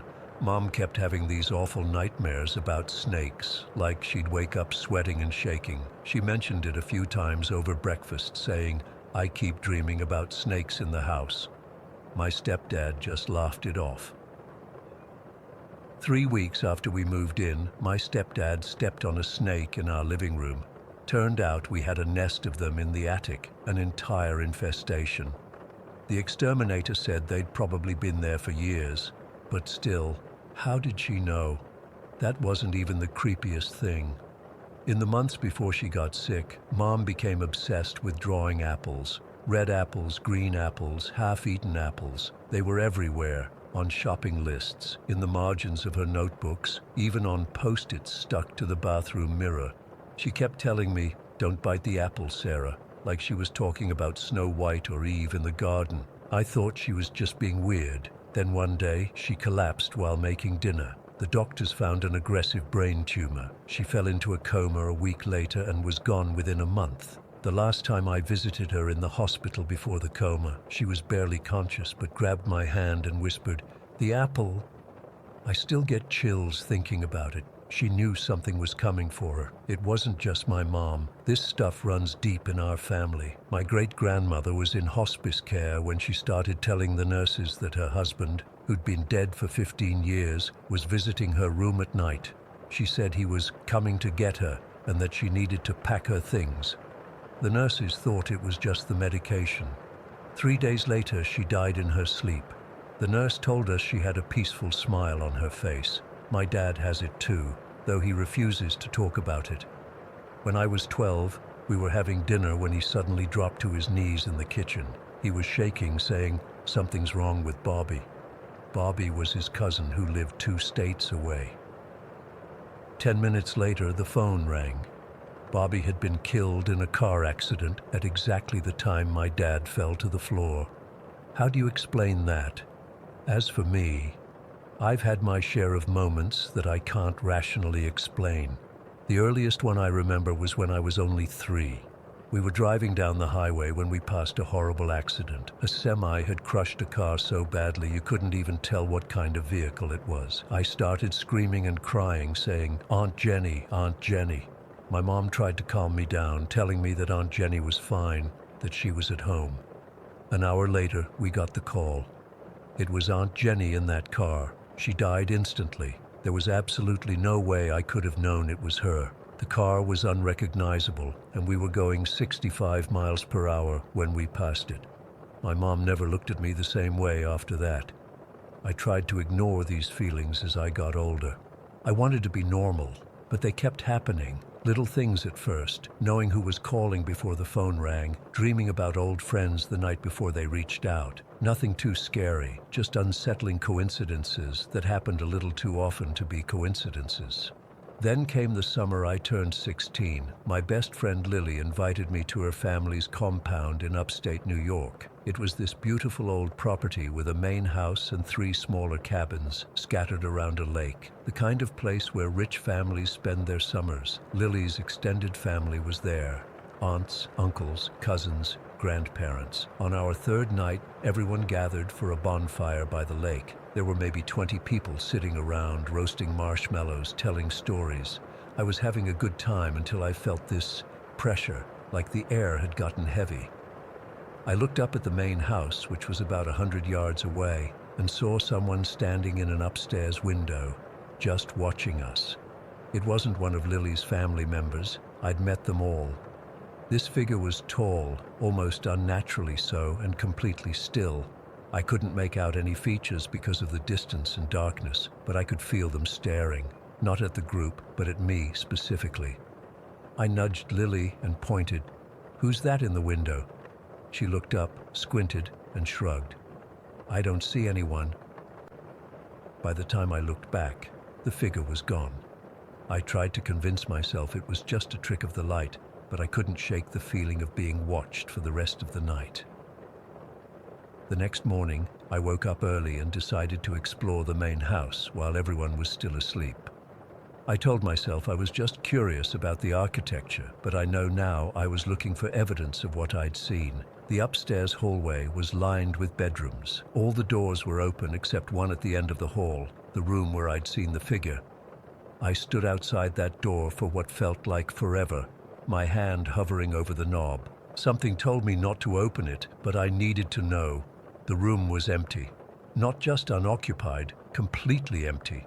No furniture, no curtains, not even a light fixture. Just bare hardwood floors and pale blue walls. And it was freezing, at least 10 degrees colder than the hallway, despite it being July. As I turned to leave, I noticed scratches on the inside of the door. Not random scratches, but words carved deep into the wood. "She sees." I ran downstairs and found Lily in the kitchen. I was shaking so hard I could barely speak, but I managed to ask her about the empty room. Her face went white. "We don't use that room," she said quietly. "Not since my cousin Miranda died there 20 years ago." I pressed her for details, but she wouldn't say more, just that Miranda had been troubled and that the family didn't talk about it. Later that day, as we were swimming in the lake, Lily swam up close to me and whispered, "I lied earlier. I did see someone in that window last night. I just didn't want to scare everyone." We left the next day. Lily's mom said something came up and we needed to head back to the city early. No one would look me in the eye as we packed our things. I never went back to that house, but whatever I encountered there seemed to follow me. For weeks afterward, I'd wake up at 3:15 exactly every morning, feeling like someone was standing at the foot of my bed. I'd lie there, too terrified to open my eyes, listening to what sounded like breathing that wasn't my own. The incidents have continued throughout my life. When I was 19, I dreamed my college roommate was bleeding and couldn't stop. The next day, she was diagnosed with leukemia. 3 years ago, I refused to get on a flight at the last minute because I suddenly felt like the plane was going to crash. I lost my non-refundable ticket, and my boyfriend at the time thought I was being ridiculous. The plane landed safely, but 2 passengers had heart attacks mid-flight. They both survived, but barely. Last year, I started seeing this therapist who specializes in intuitive experiences. That's what she calls them, not psychic abilities or supernatural phenomena, just intuition. She thinks I'm picking up on energetic information that most people filter out. Maybe she's right, maybe there's a scientific explanation for all of this, but that doesn't explain what happened last week. I was home alone, doing laundry in the basement of my apartment building. It was around midnight. I know, weird time for laundry, but I work late shifts. The basement in my building is creepy on a good day. Bad lighting, pipes that make strange noises, the whole deal. I was loading the dryer when every machine stopped at once. The lights flickered but stayed on. The silence was immediate and absolute. Even the usual building sounds, pipes, the hum of electricity, went quiet. Then I felt it. That same pressure I'd felt at Lily's family compound. The heavy air. The certainty that I was being watched. I turned slowly, clutching a damp t-shirt to my chest like some kind of shield. In the far corner of the basement, partially hidden behind an old broken filing cabinet, stood a figure. The same impossible height, the same stillness. But this time, I could see more details. It wasn't exactly a person. It had the rough shape of one, but the proportions were all wrong. Arms too long, neck too thin, and its face. God, its face. It was like someone had tried to draw a human face from a vague description and gotten it horribly wrong. The features were flat, almost painted on, but they moved. The mouth stretched into what might have been a smile. I couldn't move, couldn't scream, could barely breathe. We stared at each other for what felt like hours, but was probably only seconds. Then it spoke. Not out loud, the sound was in my head, but I heard it as clearly as if someone had whispered directly into my ear. You see us, like she did, like they all did. The lights went out completely. When they came back on a second later, the figure was gone. The machines started up again as if nothing had happened. I left my laundry and ran upstairs. I haven't been back to the basement since. I've been sleeping with all the lights on, jumping at every noise. I can't shake the feeling that whatever that thing was, it's been watching me my whole life. Watching my mother, my great-grandmother, all of us who could see. I don't know what to do with this. I don't know if I'm crazy or cursed or just more perceptive than most people. All I know is that the feeling of being watched hasn't gone away. If anything, it's gotten stronger. Like now that I've acknowledged it, it doesn't need to hide anymore. Sometimes I catch movement in reflective surfaces, windows, mirrors, the black screen of my phone, never directly, always in my peripheral vision. And sometimes in the quiet moments before I fall asleep, I hear that voice again. You see us. I think my mom knew. I think that's what the Apple warnings were about. Knowledge, awareness, seeing things we're not supposed to see. I'm writing this down because I need someone else to know, because maybe one of you has experienced something similar, or maybe I just need to get this off my chest before whatever happens next, because something is coming. I can feel it, just like my mom felt it, just like they all did, and whatever it is, it knows I see it. Story 13. I've been carrying this weight for so long that I barely remember what it feels like to not be haunted by these memories. I guess that's why I'm finally writing this down. Maybe putting it into words will help me make sense of what happened in that yellow house all those years ago. I was 11 when we moved into that old yellow house in Nyssa, Oregon. It was historic, my mom said. Charming, she called it.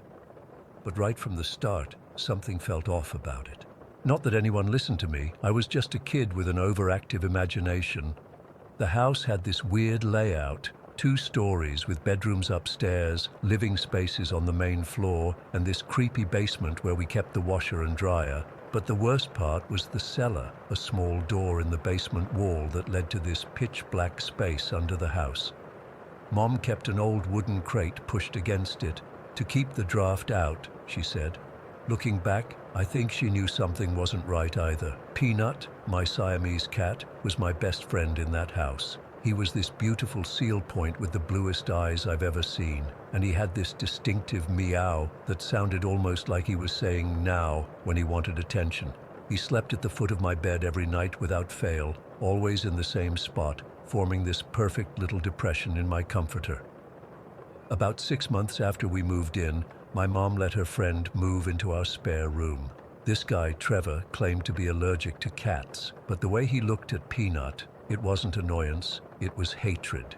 I caught him shooing Peanut away roughly a few times, and I told my mom, but she just said to keep Peanut in my room when Trevor was around. Then one morning I woke up and Peanut wasn't in his spot. I called for him, checked under the bed, behind the furniture, everywhere. I found him in the backyard, lying still under the big maple tree.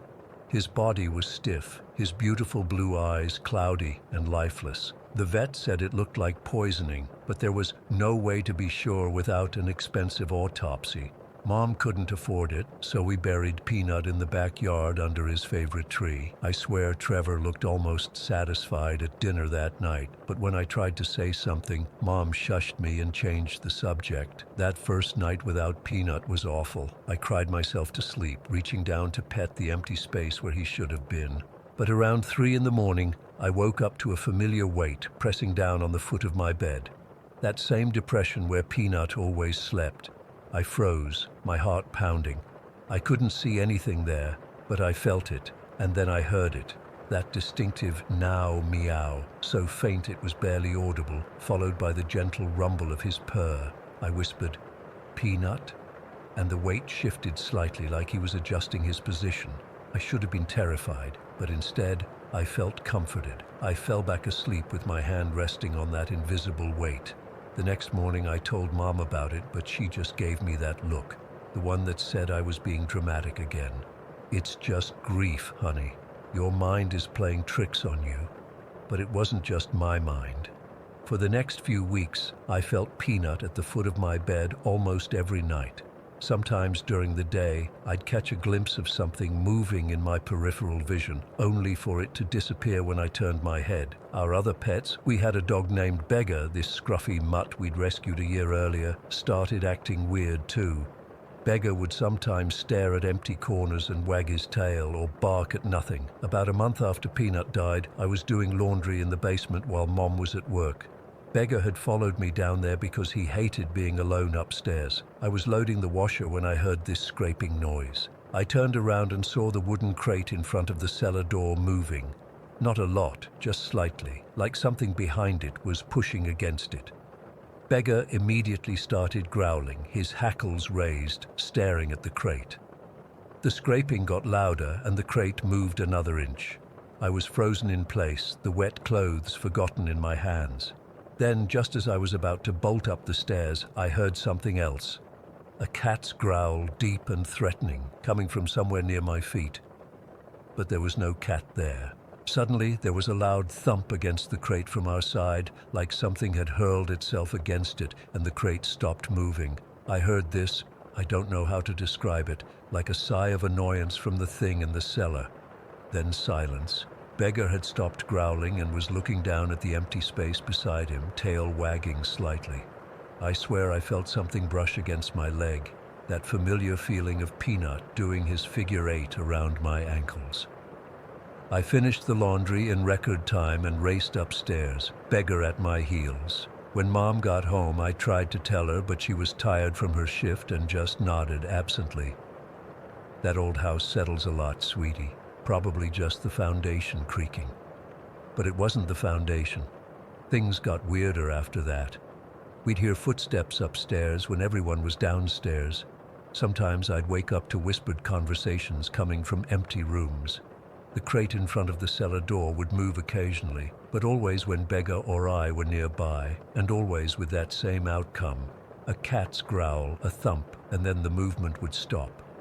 Trevor moved out about 2 months later. He claimed the house was giving him bad vibes, which was rich coming from him. After he left, I found these weird symbols scratched into the baseboard behind where his bed had been. When I showed Mom, she finally looked scared and spent the afternoon scrubbing them away with bleach. My cousin came to visit that summer and told me something that made my blood run cold. Apparently, years ago, my aunt had used a Ouija board in this very house when she was a teenager. They'd been trying to contact some dead relative, but according to my cousin, something else came through instead. My aunt refused to talk about it, but she never set foot in our house, always making excuses when Mom invited her over. I started asking around town about our house, pretending it was for a school project on local history. The librarian got this tight look on her face when I mentioned our address. "That place has had its share of troubles," was all she'd say. But the grocery store clerk was more forthcoming. He told me that before us, a woman had lived there who dabbled in things she shouldn't have, and before her, a man who supposedly conducted satanic rituals. both in his room and down by the creek that ran behind our property. The pieces were starting to fit together. The cellar, the symbols in Trevor's room, my aunt's Ouija board experience. Something was in that house with us, something that wanted out of that cellar, and for some reason, Peanut, even in death, was keeping it contained. The incidents escalated as I entered 6th grade. One night I woke up to find all my dresser drawers open and my clothes scattered across the floor. Another time, Mum's favorite ceramic figurines were arranged in a circle in the middle of the living room floor. She blamed me, of course, even though I'd been at a sleepover. The worst was when I came home from school to find all the faucets running full blast and the drains plugged, water overflowing onto the floors. Mum was furious, thinking I'd done it as some kind of prank, but I had been at school all day. When I reminded her of this, she just looked confused and worried. Beggar started refusing to be alone in certain parts of the house. He wouldn't go near the hallway leading to Trevor's old room, and he'd whine pitifully if left in the basement. But he seemed braver when that invisible presence was around. The one I knew was Peanut. One afternoon, I was homesick from school while Mom was at work. I was dozing on the couch when I heard the basement door open.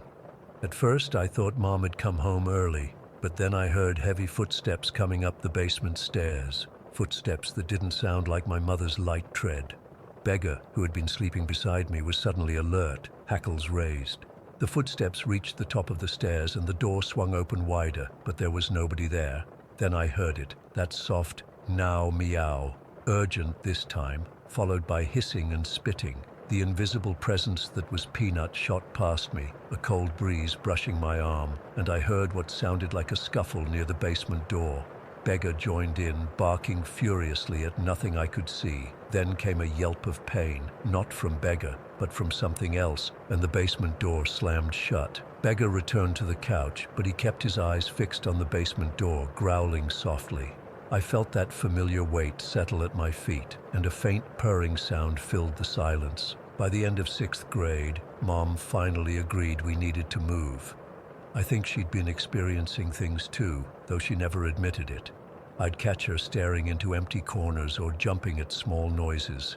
Once I woke up in the middle of the night to find her sitting at the kitchen table, lights off, just staring at the basement door. We found another house across town, smaller but newer and brighter. On our last day in the yellow house, as the movers were loading the last of our things, I went down to the basement one final time. The crate was still there, pushed against the cellar door. I knelt down and whispered, "Thank you, Peanut. You can come with us if you want." I swear I felt him rub against my legs one last time, heard that soft now meow in farewell. But as we drove away from that house, I had this sinking feeling that Peanut wasn't coming with us, that he was staying behind to keep whatever was in that cellar from getting out. Our new house came with its own set of ghosts and odd happenings, but nothing like the yellow house. Sometimes Beggar would still stare at empty spaces and wag his tail, and occasionally I'd feel a weight at the foot of my bed, but it was rare. Years later, when I was in college, Mom finally admitted that she'd experienced things in that yellow house too. "I didn't want to frighten you," she said. "I thought if I pretended it wasn't happening, it would stop." I asked her if she remembered Peanut's presence after he died, and her eyes welled up with tears. "I used to feel him jump on my bed sometimes when I was alone," she confessed. "And that last month in the house, I swear something tried to come up from the basement one night when you were at a sleepover. I heard Beggar barking, and then this awful hissing sound, and whatever it was went back down." I've researched that house over the years. It was torn down 5 years after we left, and they built a small strip mall over the property. Sometimes I wonder if whatever was in that cellar is still there, buried under concrete and fluorescent lights. And sometimes, on quiet nights, I still feel a weight at the foot of my bed and hear that familiar now meow, reminding me that some bonds don't break, even in death. Peanut saved us. I'm sure of it, and sometimes I think he's still watching over me, even now. Story 14. I've been struggling with whether to share this for the longest time. It happened when I was 12, but I still get goosebumps thinking about it. My friend Becca confirmed she remembers it exactly the same way, which is the only thing keeping me from thinking I imagined the whole thing. It was summer break in Henderson, this tiny town in Georgia where nothing ever happens. My grandparents had this old 2-story house that always smelled like cinnamon and old books. My mom, dad, and I were staying there for 2 weeks while our house was being renovated. The adults thought it would be fun for me, but honestly, there wasn't much for a 12-year-old to do there. That's why I was so excited when Mom said Becca could come over. That afternoon started out completely normal. My nanny, what we called my grandmother in the South, had this clunky desktop computer in her bedroom where she'd let us play games sometimes. The computer desk faced away from the door, but you could see the hallway in the reflection of the screen when it went dark. Becca and I were taking turns with this dress-up game. You know, the kind where you can create different outfits and hairstyles on these cartoon characters. It must have been around 6 in the evening. The sun was starting to set, casting these long shadows through the house. Nanny was downstairs cooking dinner with Grandpa, and Mom had gone to lie down because of another one of her migraines. She got them all the time back then and needed complete darkness and silence to fall asleep. Becca had just finished her turn on the computer, and I remember being annoyed because she'd used up all the good hairstyles on her character. We were arguing about it, not seriously, just the way kids do, when the screen went dark for a second between turns. That's when we both saw it in the reflection. There was someone standing at the end of the hallway. At first, I thought it was just Mom coming to check on us or heading to the bathroom. But when we both turned around to look, something felt immediately wrong. It was definitely my mom's shape, her height, her build, her hair that fell just past her shoulders. She was wearing what looked like her usual house clothes, a t-shirt and lounge pants, but she was completely black and white, not like a ghost that's transparent or anything. She was solid, but it was like all the color had been drained out of her, and this wasn't some dark hallway where you couldn't see properly. The living room lights were on, spilling enough light into the hallway that we should have been able to see the blue of her shirt or the pattern on her pants, but there was nothing, just different shades of gray. I remember thinking for a split second that maybe my eyes were playing tricks, like when you stare at a bright screen too long. But then I noticed her face, and my entire body went cold. She was staring right at us with the most hateful expression I've ever seen on anyone. My mom was always gentle, the type who apologized to furniture when she bumped into it. But this version of her was looking at us like she wanted us dead. Her eyes were wide, unblinking, and her mouth was set in this tight, angry line. It wasn't just angry, though. There was something inhuman about it, like something wearing my mom's face, but not knowing how to make it look right. Becca grabbed my arm so hard it left marks. We both just froze. I couldn't even scream. It felt like that moment lasted forever, but it was probably only a few seconds. Then, without any change in that horrible expression, the figure turned stiffly and walked into my grandfather's bedroom, which was the door at the end of the hall. We sat there in complete silence for what felt like forever.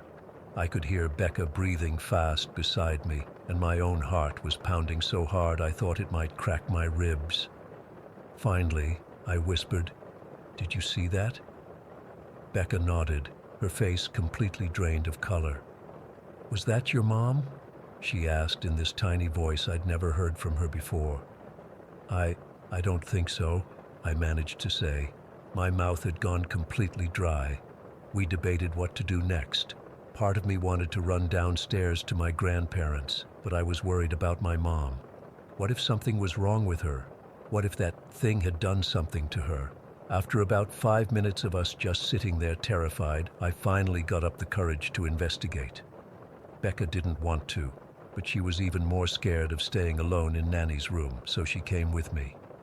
We held hands and crept down the hallway, pausing at every creak of the old floorboards. First, we checked my grandfather's room, the one where the figure had gone in.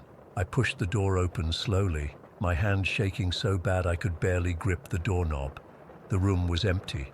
The bed was made, Nothing was disturbed, and there was nowhere anyone could be hiding. The closet door was open, showing only my grandfather's neatly hung clothes. Maybe she went somewhere else, Becca suggested, but her voice was wobbling. The layout of the upstairs was pretty simple, a long hallway with my grandparents' bedrooms on opposite ends, and a bathroom and a small guest room where my mom was staying, in between. There was no connecting door between my grandfather's room and any other room. To get anywhere else, you had to go back into the hallway. We checked the bathroom next, empty. Then, with my heart in my throat, I pushed open the door to my mom's temporary room. She was there, asleep on the bed. Not just lying down, she was in a deep sleep, the kind where her breathing was slow and heavy. She hadn't even changed out of her day clothes, just collapsed on top of the covers with her arm flung over her face to block out the light.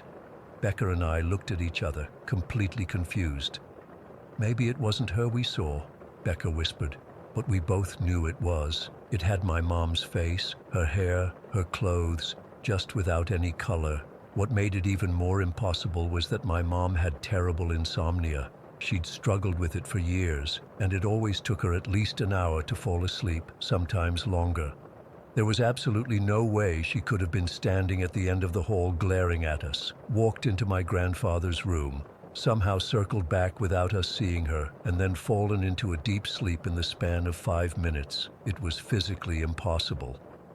We ended up going downstairs to my grandparents, making up some excuse about being bored with the computer. I didn't tell them what we saw. Even at 12, I knew how crazy it would sound. Plus, my grandparents were deeply religious, and I was afraid they'd think I was making up ghost stories to scare Becca or something. That night, Becca stayed over in a sleeping bag on my floor. Neither of us slept much. We kept the lights on and talked about anything except what we'd seen. The next morning, I half expected her to say something like, "Remember that weird thing we thought we saw?" so we could laugh it off in the daylight, but she didn't. We both silently agreed not to mention it. Mom was completely normal at breakfast, asking us if we'd had fun, offering to take us to the mall later. I watched her carefully, but there was nothing off about her. No sign that she remembered standing in that hallway with that terrible expression. 15 years have passed since then. I've tried to rationalize it a million different ways. Maybe it was a trick of the light. Maybe we both experienced some weird shared hallucination. Maybe it was just a strange reflection in the computer screen. But deep down, I know what we saw. About 5 years ago, I finally got the courage to bring it up with Becca. We were having drinks after not seeing each other for a while, catching up on life. I casually asked, "Hey, do you remember that weird thing we saw at my grandparents' house that summer with what looked like my mom in the hallway?" She put her glass down immediately and got this serious look on her face. "I still think about that sometimes," she said quietly. "It was black and white, right? And looking at us like..." She didn't finish the sentence, just shuddered. That confirmation made my blood run cold all over again. Whatever we saw that day, we both saw exactly the same thing. I've never asked my mom about it. What would I even say? "Hey Mom, did you ever turn colorless and look at me with murderous intent when I was 12? There's no way to have that conversation. Sometimes I wonder if it was some kind of doppelganger or something mimicking her." I've done some research on folklore about doubles and entities that can take on human appearances, but nothing quite matches what we experienced. The thing that still haunts me the most wasn't just that it looked like my mom without color. It was that expression.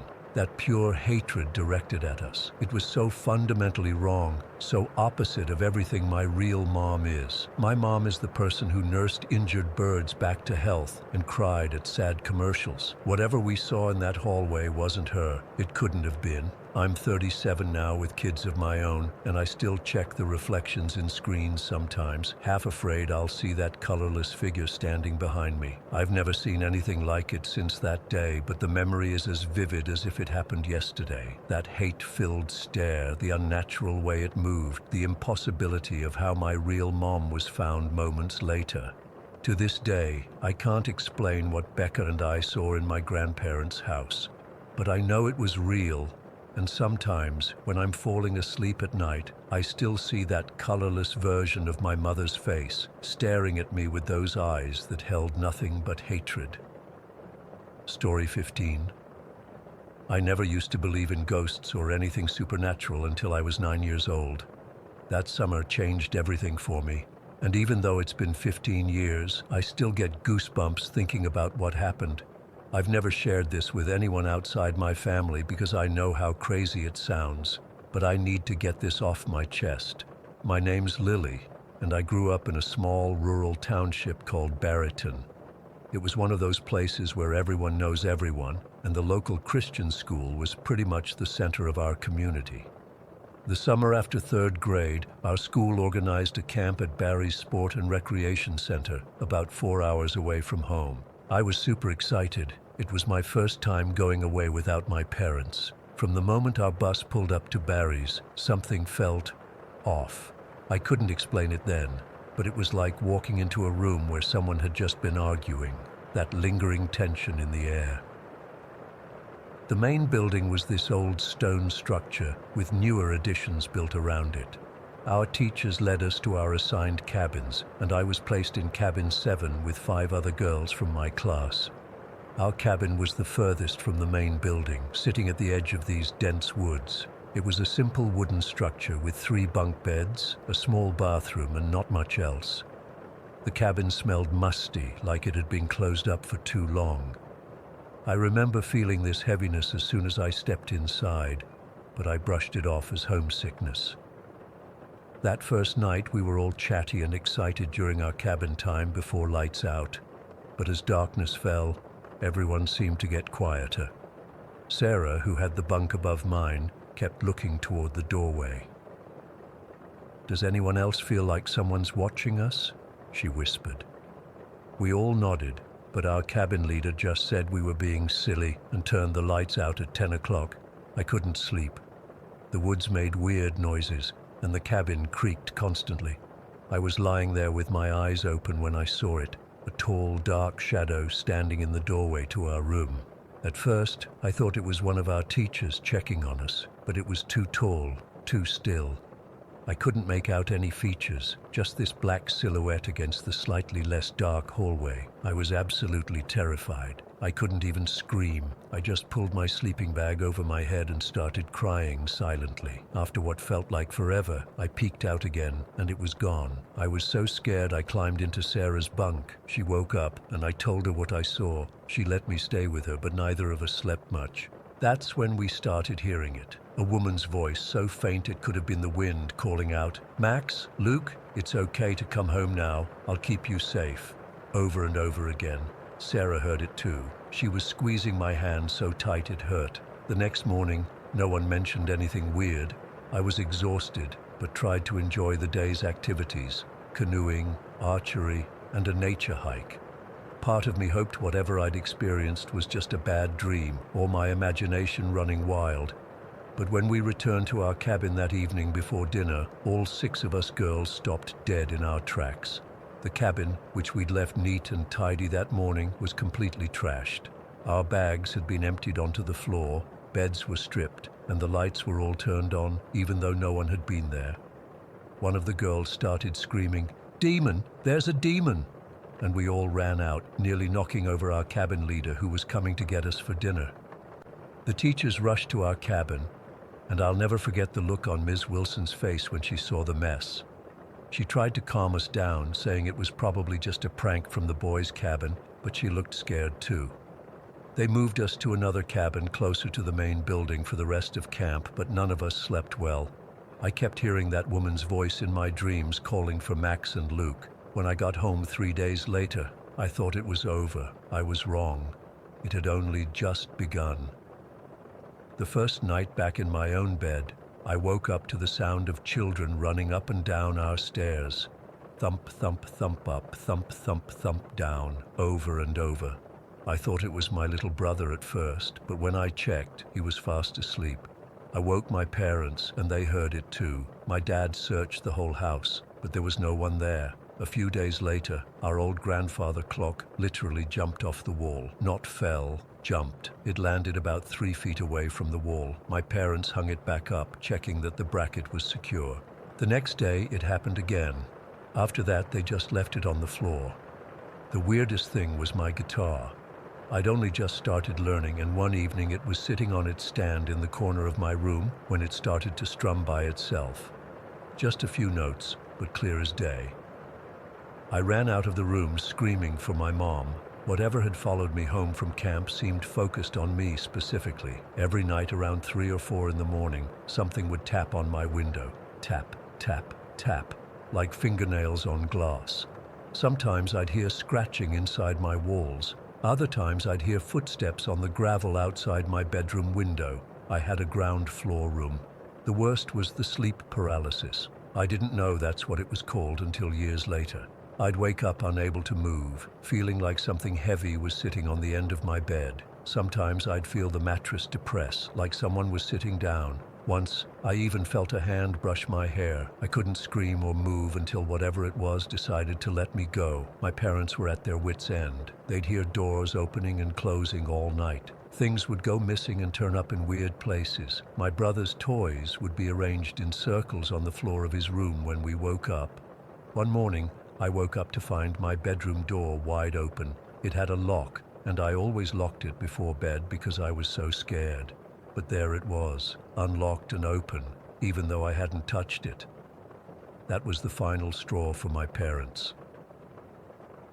We moved about 6 months after the camp incident to a house on the other side of Barryton. For a few weeks, everything was quiet, and I started to feel normal again. Then it started happening in the new house too. The tapping, the footsteps, the sleep paralysis. Whatever it was, had followed us. My parents took me to doctors thinking maybe I was having some kind of episodes or hallucinations. They had me talk to a counselor, but they couldn't explain why they were experiencing things too. My mum would find all the kitchen cabinets open in the morning. My dad's tools would be moved around in his workshop. When I was 11, about 2 years after the camp, we moved again, this time to a completely different town about 40 miles away. And finally, the activity stopped. Just like that. No more footsteps, no more tapping, no more feeling watched. It was over. Years later, when I was in high school, I got curious and started researching Barry's Sport and Recreation Center. What I found made my blood run cold. Before it was a camp, back in the 1950s and 60s, it had been a home for misbehaved boys, basically a juvenile detention center. There were newspaper articles about investigations into abuse, boys who were beaten as punishment, some possibly to death, though no bodies were ever found. And Cabin 7. According to an old floor plan I found online, it had been the punishment room where boys were taken when they acted out. I also found a forum where other people shared experiences at Barry's. So many stories similar to mine, items moving, voices calling out names, mostly boys' names, and a few people who said something had followed them home after staying there. It made sense of what happened to me, but it didn't explain why whatever spirits were there chose to attach to me specifically, or what they wanted. I've always wondered about Max and Luke. Were they boys who died there? Was the woman's voice their mother, still looking for them, or something pretending to be their mother? I'm 24 now, and I haven't experienced anything paranormal since that third move, but to this day, I sleep with a nightlight. I can't stand being alone in old buildings, and every so often I'll wake up at exactly 3:33 in the morning with the feeling that someone's watching me. I still don't know what they wanted from me, or why they chose me. Sometimes I wonder if they're still at Barry's, waiting for another 9-year-old girl to follow home. Sometimes I wonder if they're still with me, just waiting for the right moment to make themselves known again. Story 16. I still get goosebumps thinking about that day, even though it happened almost 15 years ago. I was 16 at the time, and my friend Tyler had become one of my closest buddies since his family moved into our neighborhood about 6 months earlier. We'd met through my parents, who'd invited his family over for a barbecue as a welcome gesture. Tyler and I clicked instantly, same taste in music, both into gaming, both on the school track team. But there was one weird thing I noticed after a couple months of hanging out. He was always asking to stay over at my place, like multiple times a week. At first I figured maybe he just liked getting away from his parents or something. But when I suggested hanging at his house for a change, he'd always come up with some excuse. His room was being painted, the internet was down, his dad was having work colleagues over. I didn't push it. Some people are weird about their homes, right? But after about the fifth or sixth deflection, I started to wonder what he was hiding. Did they live in squalor? Was his family actually a bunch of hoarders? Was his bedroom covered in embarrassing posters? The curiosity was killing me, so that Saturday in October, I decided I wasn't taking no for an answer. I'd just gotten Resident Evil 4 for my PlayStation 2, and I knew Tyler had been dying to play it. I texted him that morning telling him I was coming over with the game, and before he could make up another excuse, I added that my parents were having the living room repainted so we couldn't play at my house. The silence that followed my text was telling. Then, finally, fine, but don't say I didn't warn you. Warn me about what? His reply just made me more determined to see what the hell was going on. When I got to his house around 1 in the afternoon, I immediately understood why he might be embarrassed. Their house was nice enough from the outside, standard suburban 2-story, but it was clearly older than the others on the block and needed some exterior work. The paint was peeling in places, and the front yard wasn't exactly well maintained. Tyler answered the door before I even knocked, like he'd been waiting by it. His face had this weird tension I'd never seen before. "Hey," I said, holding up the game. "Ready to blast some zombies?" His eyes widened. "You brought a horror game? Seriously?" "Yeah, why not? You've been talking about wanting to play it for weeks." He shook his head vigorously. "No way, man, my house is haunted. I'm not playing that shit here." I laughed. I actually laughed in his face, thinking he was joking. But Tyler didn't crack a smile. He just stood there, dead serious, his eyes darting back inside the house like he was checking if someone, or something, was listening. "Wait, for real?" I asked, my smile fading. "Is that why you never want me to come over?" He nodded, then sighed deeply and stepped aside to let me in. "My dad doesn't believe me. Says I watch too many horror movies. We're in a rent-to-own situation, so he doesn't want to move. Says we've invested too much already." The inside of the house looked normal enough, a bit dated maybe. Wallpaper straight out of the 90s, older furniture, but clean and ordinary. Nothing that screamed haunted house to me. "So where's this ghost hangout?" I asked, half joking. I still wasn't fully buying it. "In my room," he said quietly. "Well, not exactly my room. I live in the basement. It's like a mother-in-law unit down there. Has its own kitchen, bathroom, everything. Basically a house under the house." He led me through the living room toward a door that I assumed went to the basement. His parents weren't home. His dad was at work and his mom was visiting her sister for the weekend. As we descended the stairs, I felt the temperature drop noticeably. The basement was finished, but definitely cooler than upstairs. Tyler flipped on lights as we went, illuminating a surprisingly spacious area with a small living room setup, a kitchenette, and doors leading to what I assumed were his bedroom and bathroom. "So you've got this whole space to yourself?" "This is awesome, man," I said, genuinely impressed. "Why would you ever want to hang at my cramped room?" He didn't answer right away. Instead, he walked over to the kitchenette and pointed to a door that I assumed was a pantry. It had a small window in it, about eye level, maybe a foot square. "See that?" he said, his voice barely above a whisper now. "The pantry?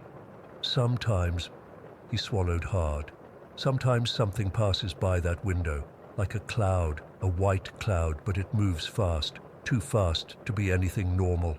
I stared at the door. It looked completely ordinary. A cloud, like smoke.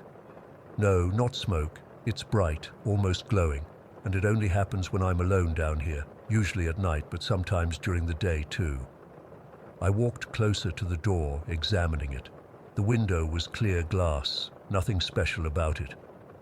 "What's on the other side?" "Another room." "Just the pantry. It's small, maybe 4 feet deep. No windows except this one on the door, no other way in or out." I opened the door. Inside was exactly what he described. A shallow pantry with shelves stocked with canned goods and snacks. No windows, no other doors, nowhere for anyone or anything to hide. So what? This ghost just paces back and forth in your pantry. I laughed, trying to lighten the mood. Tyler didn't laugh. I'm serious, Mike. It's why I sleep upstairs on the couch most nights. I only come down here to get clothes and stuff. I closed the pantry door, still skeptical, but starting to feel unsettled by how genuinely scared Tyler seemed. He wasn't the type to make up stories or try to freak people out. Have you tried, setting up a camera or something? I asked. Dad won't let me. Says I'm being ridiculous and he doesn't want me wasting money on ghost hunting equipment. We stood there for a moment, both staring at the pantry door. Then an idea hit me. Let's try to make it appear, I suggested. Tyler's eyes widened. What? No way. Come on, I want to see this thing. Maybe it'll respond if we make some noise or something. Dude, this isn't a game. I'm telling you, it's terrifying when it happens. But I could see a glimmer of something else in his eyes. Relief, maybe? Like he wanted someone else to witness it so he wouldn't feel crazy anymore. Just for a minute, I pressed. If nothing happens, we'll go upstairs and play the game on your dad's TV. After some back and forth, he reluctantly agreed. We turned off all the lights in the basement except for a small lamp in the corner, giving the room that creepy, shadowy vibe. Then we started making noise, calling out, knocking on walls, basically doing all the dumb stuff you see ghost hunters do on TV. Hello? Is there a spirit here? I called out, feeling stupid but also kind of exhilarated. Tyler was quieter, but I could see him watching the pantry door intently. If you're here, can you show yourself? I continued. Move past the window so we can see you. Nothing happened for several minutes. I was starting to think Tyler had imagined the whole thing, or maybe had seen shadows from cars passing outside or something logical like that. But then it happened.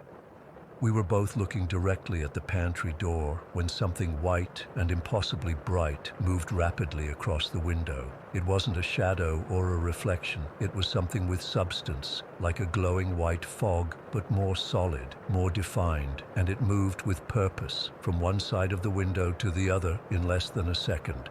My blood went cold. There was no way that was a trick of the light or my imagination. And judging by the way Tyler's face drained of all color, he had seen it too. Holy shit, I whispered. What the? Before I could finish, it happened again. The same bright white mass moved back in the opposite direction, this time slower, like it was deliberately showing itself to us. That's when I realized something that made my stomach drop. The inside of the pantry was pitch black. We hadn't turned on the light in there. There were no windows inside except for the one on the door itself. There was nothing that could be producing light in that closed space. Tyler and I locked eyes for a split second, both of us processing what we'd just seen. Then, without a word, we both bolted for the stairs. I've never run so fast in my life. I took those stairs 3 at a time, with Tyler right behind me. In my panic, I lost one of my sandals about halfway up, but there was no way in hell I was going back for it. I reached back blindly, somehow managed to grab it without looking, and kept running. We didn't stop until we were outside on the front lawn, both of us gasping for breath. That's when we heard it, a loud, deliberate slam from downstairs, like the pantry door being violently shut. Did you close the pantry door before we ran? I asked between breaths. Tyler shook his head, his face ashen. It was already closed. We never opened it. We stood there on the lawn for what felt like hours, but was probably only minutes. Eventually, Tyler's dad pulled into the driveway, looking confused to find us outside, looking like we'd seen, well, a ghost. When we told him what happened, he started with the usual dismissive parent response, until we both described exactly the same thing, down to the specific way the light had moved. The fact that we'd both seen identical details seemed to finally get through to him. The way his face changed as we talked, from annoyed to concerned to genuinely worried, told me he was finally taking Tyler seriously. He kept asking questions like, "Are you absolutely sure?" and "Both of you saw this?" When we confirmed yet again, he just nodded silently and went inside, pulling out his phone. I found out later that night that they were breaking their lease and moving. Tyler's dad called my parents to ask if Tyler could stay with us for a couple weeks while they found a new place. Of course, they said yes. Those 2 weeks turned into nearly a month, but I didn't mind. Tyler was different after that day, though, quieter. He'd jolt at small noises and constantly check over his shoulder. He refused to talk about what happened, shutting down any conversation that even approached the subject. His family eventually moved to an apartment across town. We still hung out at school, but things were never quite the same between us. It was like he'd seen something that day that had fundamentally changed him. Sometimes I'd catch him staring into space, and I knew he was thinking about it. I've tried to come up with logical explanations over the years. Maybe it was a bizarre light reflection. Maybe someone was playing an elaborate prank on us. But deep down, I know what we saw was real. Something was in that pantry, something that shouldn't have been possible.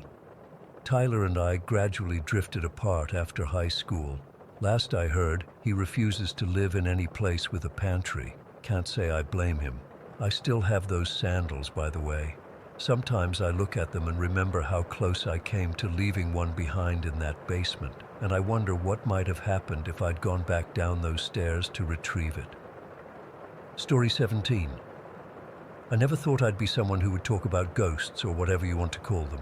3 years ago, I would have laughed at anyone who claimed to live in a haunted house, but that was before I bought the place on Millbrook Harbor. After my divorce from Rick was finalized, it was as amicable as these things can be. I desperately wanted to start fresh. Not just a new chapter, a whole new book. I'd spent 15 years playing the supportive wife role while putting my own dreams on hold. The settlement gave me enough for a modest down payment, and with my job as a physical therapist, I could afford something decent for me and my 12-year-old daughter Lily. I still remember the day my realtor Diane called about the Victorian on Harbor Street. "Emma, I know you said you couldn't afford waterfront, but something just hit the market that you need to see. Bank foreclosure, price to move." The minute we pulled up to that faded blue Victorian with its wraparound porch facing the water, I felt something I can't quite explain, like the house was waiting for me. It was clearly neglected, with peeling paint and overgrown gardens, but the bones were there, and that view of the harbor took my breath away. Inside was another story. "What the hell happened here?" were my first words. The previous owners had done the strangest renovations I'd ever seen. 3 separate bars stocked with alcohol in a house this size. Walls built in places that blocked the water views. Who does that? Cheap wood paneling everywhere. And most disturbing evidence of rage. Holes punched through drywall, a cracked bathroom mirror, gouges in door frames. "The bank wants it gone," Diane explained. "Previous owner hit hard times, stopped paying the mortgage. Place has been empty for almost a year." My friend Sophia came with me for a second look. She's into all that spiritual stuff, crystals, tarot cards, sage burning. I've always humored her, but never took it seriously. As we walked through the house, she kept wrapping her arms around herself like she was cold, even though it was July and stuffy inside. "There's something wrong here, Em," she whispered when we reached the master bedroom. "Something angry. I can feel it." "It's just ugly renovations," I said, but my voice sounded hollow even to me. "No," she insisted. "Someone violent was here. The energy is hostile. Don't buy this house, Emma. Please." But the price was almost 40% below market value for waterfront. With just enough renovations to make it livable, Lily and I could have our fresh start in a location I never thought I could afford, so I ignored Sophia's warnings and made an offer the next day. The bank accepted immediately. I spent every spare cent on essential renovations, new kitchen, removing those bizarre walls, fixing the plumbing. Nothing fancy, just making it habitable. We moved in 3 months later, and that's when things started happening. It began with small stuff that I could explain away. Keys that disappeared for weeks, then showed up exactly where I'd left them. My favorite coffee mug vanishing, only to reappear in the cupboard a month later. I blamed it on the chaos of moving and renovations.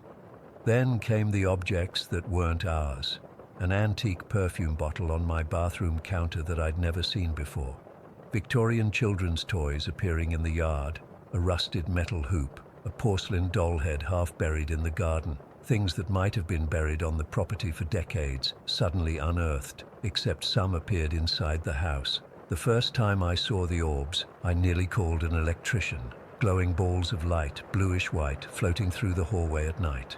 I told myself they were reflections from cars passing on Harbour Street, but they appeared even when there was no traffic. They moved with purpose, not like random light reflections. Most unsettling was how the house seemed to react to our emotions. If Lily and I argued, the walls would knock and thud, like someone was pounding inside them.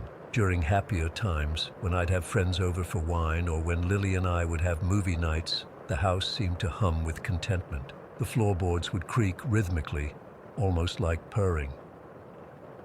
About 6 months after we moved in, Lily came tearing down the stairs one night, white as a sheet. "Someone's in my room," she whispered, shaking uncontrollably. I grabbed a baseball bat and went upstairs, heart pounding. The room was empty, windows locked, no sign of intrusion. "I heard him," she insisted, tears streaming down her face. I was singing to myself while doing homework, and a man's voice said, "Shut your mouth, little lady. Clear as day, Mom, right behind me." We slept together in my room that night. The next day, I installed a security system, even though something told me it wouldn't help with whatever was happening. I finally worked up the courage to talk to Fred, our elderly neighbor who'd lived next door for over 50 years.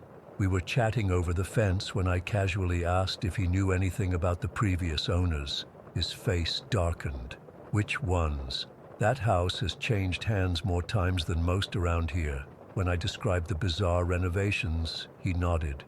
That would be the Kerrigans' nasty business, that was. He told me that Jonathan Kerrigan had bought the house in the 90s for his much younger wife. Beautiful woman, quiet type.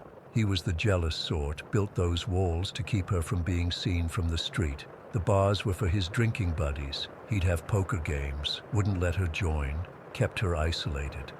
I felt a chill run through me. What happened to them? Fred looked down at his gardening gloves. "There was an incident back in 2002 in your garage." The garage was the one place I hadn't renovated yet. It was detached from the house with a strange steel security door that seemed excessive for storing garden tools. "What kind of incident?" I pressed. "They found her in there. He'd strangled her with his belt, then took off. Police caught him 2 states over. He died in prison about 5 years ago." I couldn't sleep that night, thinking about the woman who had died in my garage. The house seemed to know I knew. The creaks and settling noises were more pronounced, almost like conversation. The next morning, I went into the garage for the first time since moving in. I'd been avoiding it, telling myself it was just because renovation money had run out. Now I understood my reluctance was something deeper. The space was bare concrete, with workbenches along one wall and that heavy steel door, the kind you'd see on a commercial building, not a residential garage. I stood in the center, trying to imagine what had happened here. When the door suddenly slammed shut behind me, I ran to it, pulling at the handle, but it wouldn't budge. The knob turned, but the door stayed firmly shut, like something was holding it from the outside. My phone was in the house, and no one knew I was out here. "Hello?" I called, feeling stupid even as I did it. "Is anyone there?" That's when I felt it. Pressure around my neck, like hands or a cloth tightening. I clawed at my throat but touched only my own skin. I couldn't breathe. My vision started to darken at the edges. I sank to my knees, gasping. Then, as suddenly as it started, the pressure vanished. In its place came a wave of the most profound sadness I've ever felt. Not my sadness, someone else's. Grief so deep it seemed bottomless. And then I heard it, not with my ears but somewhere inside my head, a woman's voice, soft and clear. "You have to let go. You're free. You're good. You're free." The words repeated over and over like a mantra. With each repetition, I felt lighter. as if something heavy was being lifted from me piece by piece.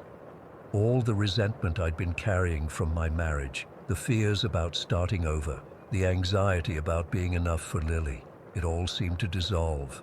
I don't know how long I knelt there, but when I finally stood up, I felt different, stronger somehow. I walked back to the door and grabbed the knob. It was still locked, but when I twisted it, something strange happened. The metal bent in my hand. I pulled, and the entire knob assembly tore free from the door. I pushed the door open and stumbled out into the sunlight. Later, I examined the doorknob. Solid brass, bent like it was made of clay. I've always been reasonably fit from my job, but there's no way I should have been able to do that. That night, the house felt different. Calmer. The random noises stopped. The orbs appeared one last time, hovering at the foot of my bed before floating through the wall and disappearing.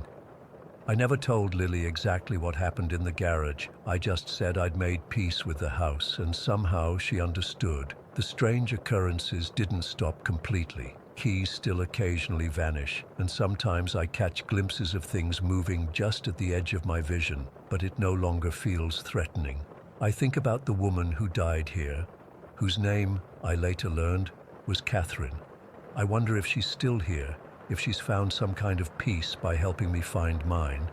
Sometimes when I'm alone in the house, I talk to her. I never get a direct response, but the house creaks in ways that feel like acknowledgement. We've been here 2 years now. I've finished most of the renovations, revealing the beautiful bones of this old Victorian. The harbor view from the porch is still my favorite place to have morning coffee. Lily's stopped being afraid of her room. She says it feels protected now. I can't explain what happened in that garage or why I suddenly had the strength to tear a brass doorknob from solid wood. I can't explain why the malevolent presence that Sophia sensed seems to have transformed into something benevolent. All I know is that this house, with all its history and strange energy, has become part of our healing. Some houses choose their owners, I think. This one chose me, not to frighten me, but to free me, just like it finally freed Catherine. Story 18. I still get goosebumps thinking about that night in Buena Vista Park. It was supposed to be part of my 21st birthday celebration in San Francisco back in the summer of 2021. My family had rented this cute little Airbnb in Haight-Ashbury for the weekend, and after dinner and drinks with them, a couple of my friends, Ryan and Mia, suggested we check out the nearby park.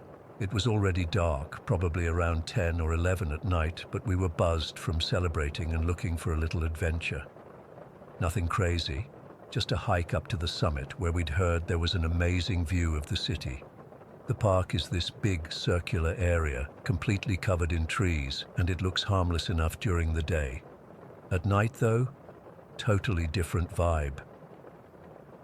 We entered from the eastern side, where there's this stone archway that's barely visible in the dark. The streetlights from Haight Street don't reach very far in, and the park lights were either burnt out or just really dim. Ryan had his phone flashlight out, which cast these long, creepy shadows from the trees. The fog was rolling in too, typical San Francisco summer, making everything look hazy and surreal. At first, it was just the three of us joking around, a bit loud probably because of the birthday drinks. The trails wind up through these dense trees, and it's honestly pretty steep in some parts. About 5 minutes in, we passed our first person. This dude in a dark hoodie, hood pulled up, just walking down the path. He didn't acknowledge us at all, not even a glance up when we said hey as we passed. I didn't think much of it.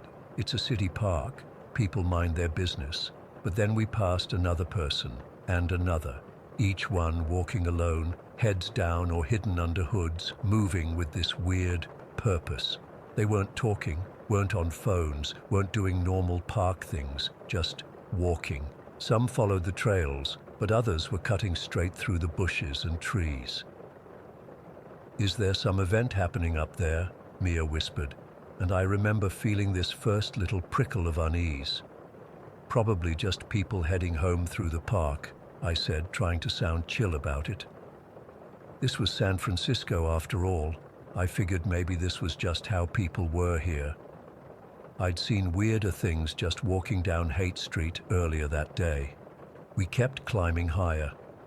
The trail gets really narrow in parts, and the trees create this tunnel effect.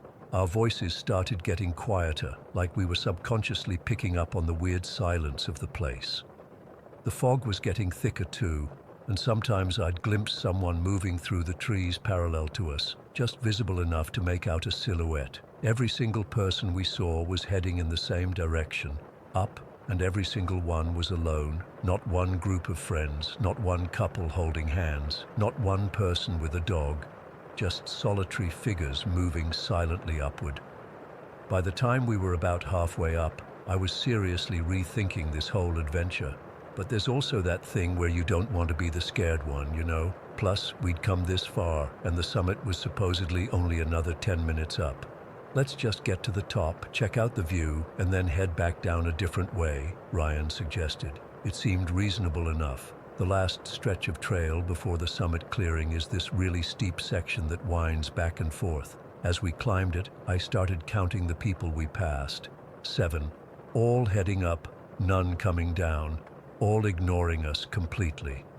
Finally, we reached the clearing at the peak. It's this open area with a few benches and an incredible panoramic view of San Francisco. The city lights were stretched out below us, twinkling through patches of fog. The Golden Gate Bridge was visible in the distance, its red towers poking up through the mist. It was genuinely beautiful, and for a few minutes we forgot about the weird vibe. We took some pictures, pointed out landmarks, did the normal tourist thing. I specifically remember checking my phone. It was 10:47 p.m. We'd been in the park for about 25 minutes at that point. We hung out at the summit for maybe 10 minutes total, and the whole time we were the only ones there. None of those people we'd passed ever emerged into the clearing.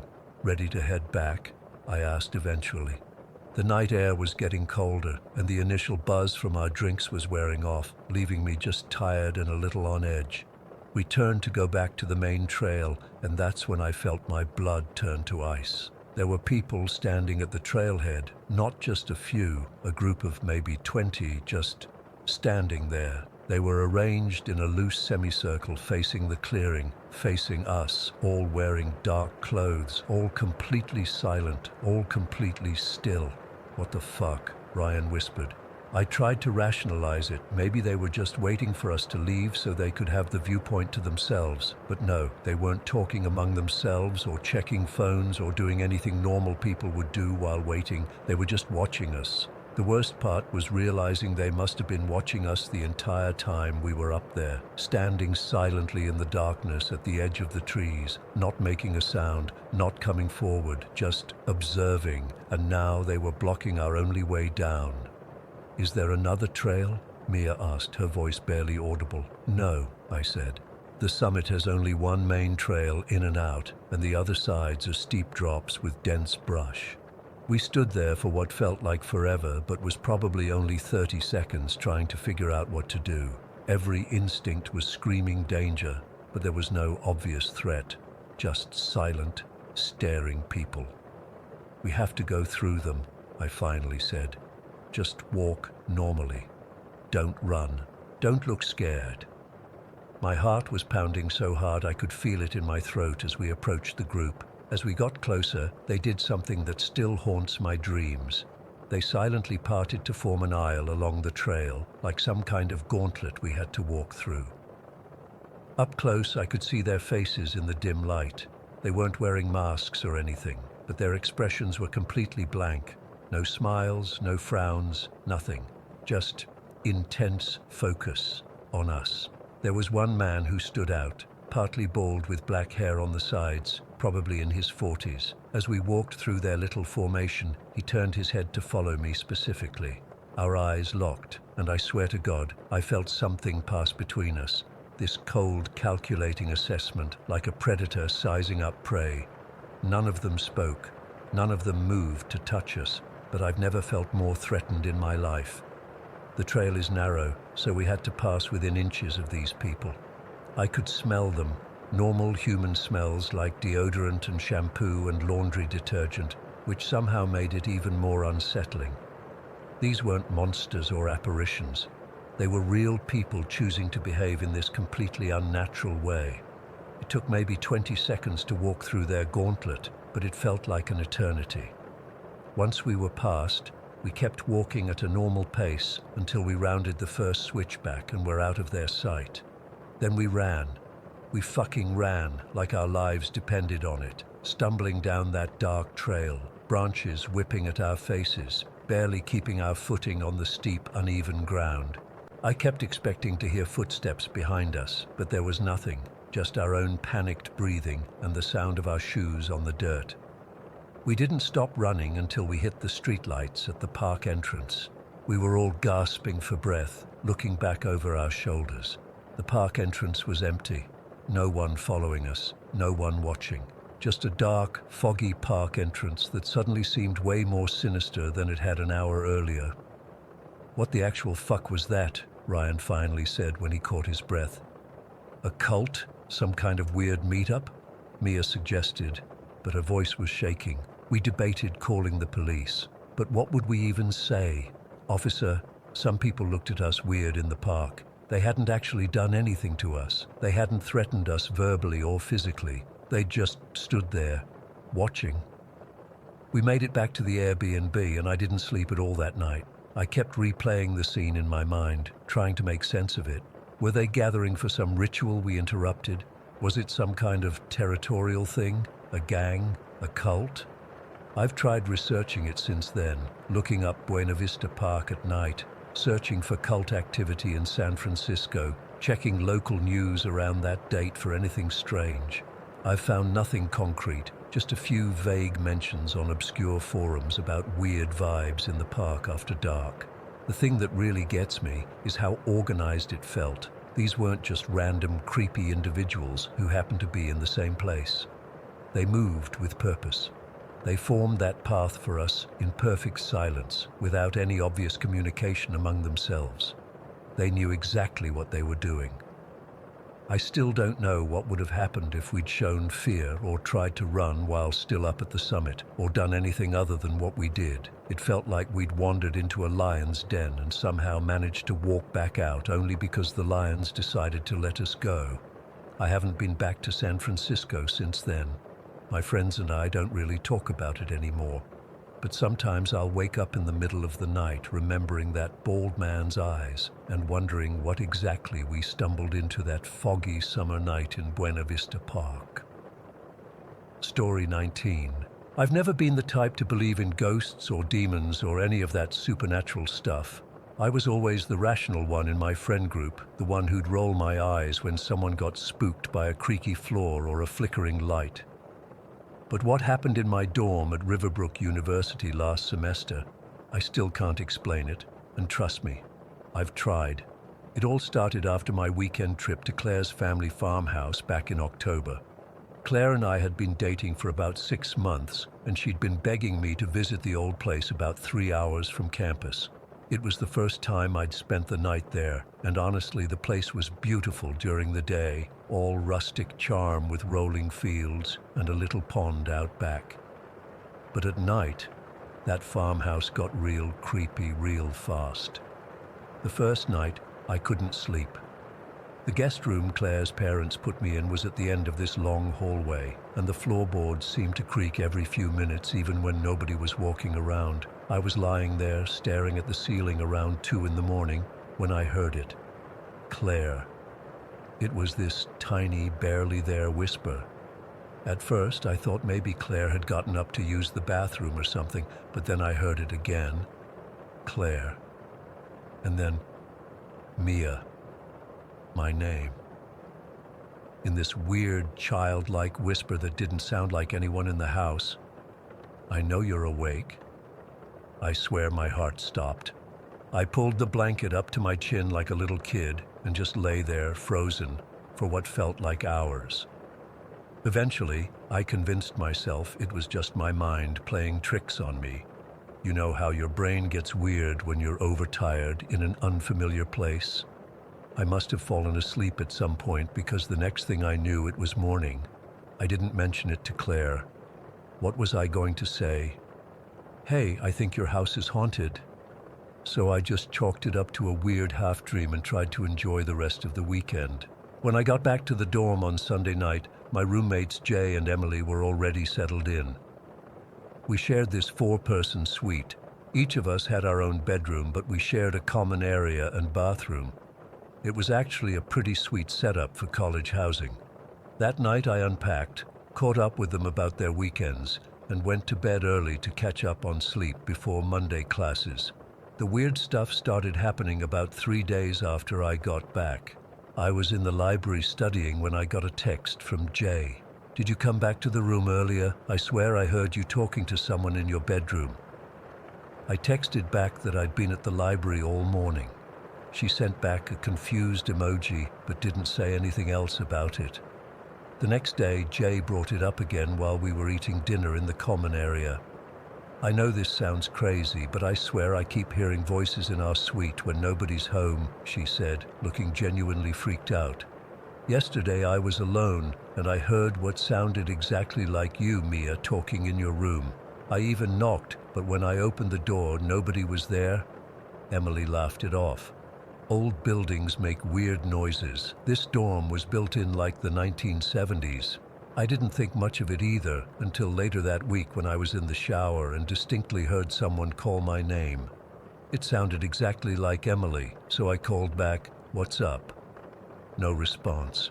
When I got out, wrapped in my towel, the suite was completely empty. Emily had a late lab on Thursdays and wouldn't be back for hours. Things escalated from there. Our group chat started filling up with weird messages from all 3 of us. Jay: "Who keeps refilling the water filter? I swear I just filled it yesterday and it's empty again." Emily: "Did either of you let someone in last night? I heard the front door open and close around 2 a.m. Me: "Guys, did someone move my laptop? I left it on my desk, but found it on my bed when I got home." It wasn't just 1 or 2 incidents that could be brushed off. It was this constant stream of small, unexplainable things that kept happening. Objects moving around when no one was home. The sound of footsteps in the hallway when we were all accounted for. The TV turning on by itself in the middle of the night. But the creepiest thing by far was the voice mimicking. One Tuesday, I got a text from Jay while I was sitting in my psychology lecture. Jay: "Are you home right now?" Me: "No, I'm in class until 3. Why?" Jay: "I've been hearing your voice in your bedroom all morning, like having a full conversation with someone." My stomach dropped. I texted back, "That's impossible. I've been in class since 9 a.m. Jay: "I know what your voice sounds like, Mia. I even heard you laughing." That night, the 3 of us sat down to talk about what was happening. Emily was still skeptical, suggesting maybe someone had a key to our suite, or maybe the walls were just thin and we were hearing people in the next room over. "That doesn't explain how Jay heard my voice when I wasn't even in the building," I pointed out. Jay nodded. "And yesterday I swear I heard Katie in our common room." Katie was a friend of ours who lived across campus. She had never even been to our dorm. "I actually called out to her," Jay continued. I said, "Katie, when did you get here?" And then the voice just stopped. When I came out of my room, nobody was there. Emily finally seemed unsettled. "Okay, that's weird." Things kept escalating over the next week. We'd hear each other's voices when we weren't home. The sounds of drawers opening and closing, of water running in the sink when no one was in the bathroom. One night, I woke up to the sound of someone pacing back and forth in the hallway right outside my bedroom door. The footsteps were heavy, deliberate, back and forth, back and forth. When I finally worked up the courage to open my door, the hallway was empty. I started having trouble sleeping. We all did. The constant feeling of not being alone, of being watched, was exhausting.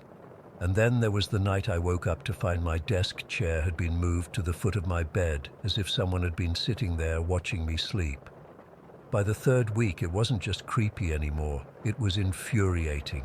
I couldn't focus on my classes, my grades were slipping, I was jumping at every sound, and I was getting really pissed off.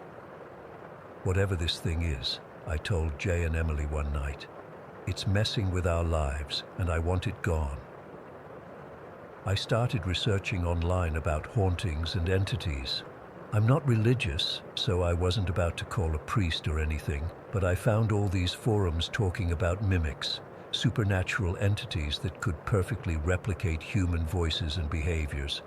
Some cultures called them skinwalkers or doppelgangers. Whatever the name, they all shared the same creepy ability to sound exactly like someone you know.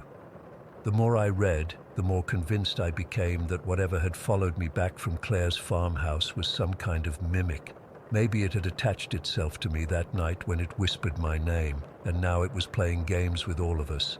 I tried some of the cleansing rituals I found online. I couldn't burn sage or incense because of the fire alarms in our dorm, but I played cleansing music through my speakers and tried to command the entity to leave. I felt ridiculous doing it, but I was desperate. It didn't work. If anything, the activity increased. The worst night, the night that still gives me chills when I think about it, happened in early November. I was alone in the suite. Jay was at her boyfriend's place, and Emily had gone home for the weekend to visit her parents. I was trying to catch up on some reading for my literature class when I heard Emily's voice from the common room. "Mia, can you help me with these bags?" I froze. Emily wasn't supposed to be back until Sunday. It was Friday night. "Mia, I know you can hear me." It sounded exactly like Emily, the same slightly nasal tone, the same inflection. But something in me knew it wasn't her. I didn't respond. My heart was pounding so hard I could feel it in my throat. Then I heard what sounded like footsteps coming toward my bedroom door. Slow, deliberate steps. "Mia." This time the voice was right outside my door. "Why won't you answer me, Mia?" I couldn't move. I just sat there, staring at my door, praying that whatever was on the other side wouldn't try to come in. Then my phone lit up with a text. It was from Emily. "Hey, made it to my parents' house. Traffic was awful. How's the suite without us, enjoying the peace and quiet?" As I read her text, I heard Emily call my name again from the other side of the door. I nearly threw up. I texted back with shaking hands. "Someone's here. Something is pretending to be you, and it's right outside my door." Emily immediately called me. As my phone rang, I heard the footsteps retreat from my door. I answered, my voice barely a whisper. "Emily, there's something in our suite." "Get out of there," she said, sounding genuinely scared. "Just grab your keys and go to the RA's room or something." "I can't," I whispered. "It's out there." "Call campus security then." I almost did. I had my finger hovering over the emergency button on my phone when suddenly all the noises stopped. The oppressive feeling of being watched lifted. After about 20 minutes of sitting in terrified silence, I finally worked up the courage to open my door. The suite was empty, no sign that anything had been there at all. But that wasn't the end of it. The entity, or whatever it was, seemed to get bolder after that night. It started mimicking all three of us with increasing accuracy. It knew our routines, our mannerisms, even specific phrases we used often. One morning, Jay thought she was having a whole conversation with Emily about borrowing her notes, only to discover Emily had been in the shower the entire time. The final straw came when Claire visited our dorm. We were all hanging out in the common area when Claire got up to use the bathroom. About 2 minutes later, she came back into the room and sat down next to me, except the bathroom door never opened. And then the real Claire walked out of the bathroom, stopping dead in her tracks when she saw herself sitting next to me. For one horrifying second, there were two Claires in the room. Then the one next to me sort of flickered and was gone. We moved out the next day. All of us went straight to housing and demanded a room change, claiming black mold or faulty wiring or whatever excuse we could think of that didn't make us sound crazy. They put us in a different building on the other side of campus. The weird thing is, as soon as we moved, it all stopped. No more voices, no more footsteps, no more objects moving around. Whatever had attached itself to us or to our old suite didn't follow us to the new place. I still think about it all the time. What was it? Why did it fixate on us? Was it something I brought back from Claire's farmhouse, or was it already living in our dorm? I don't have answers, and honestly, I'm not sure I want them. Some things are better left unexplained, but sometimes, when I'm falling asleep at night, I swear I can still hear it, that tiny, childlike whisper calling my name, and I wonder if it's really gone, or if it's just waiting for the right moment to start the whole thing over again. Story 20. I was 19 when it happened, living at home with my parents in Ravenwood.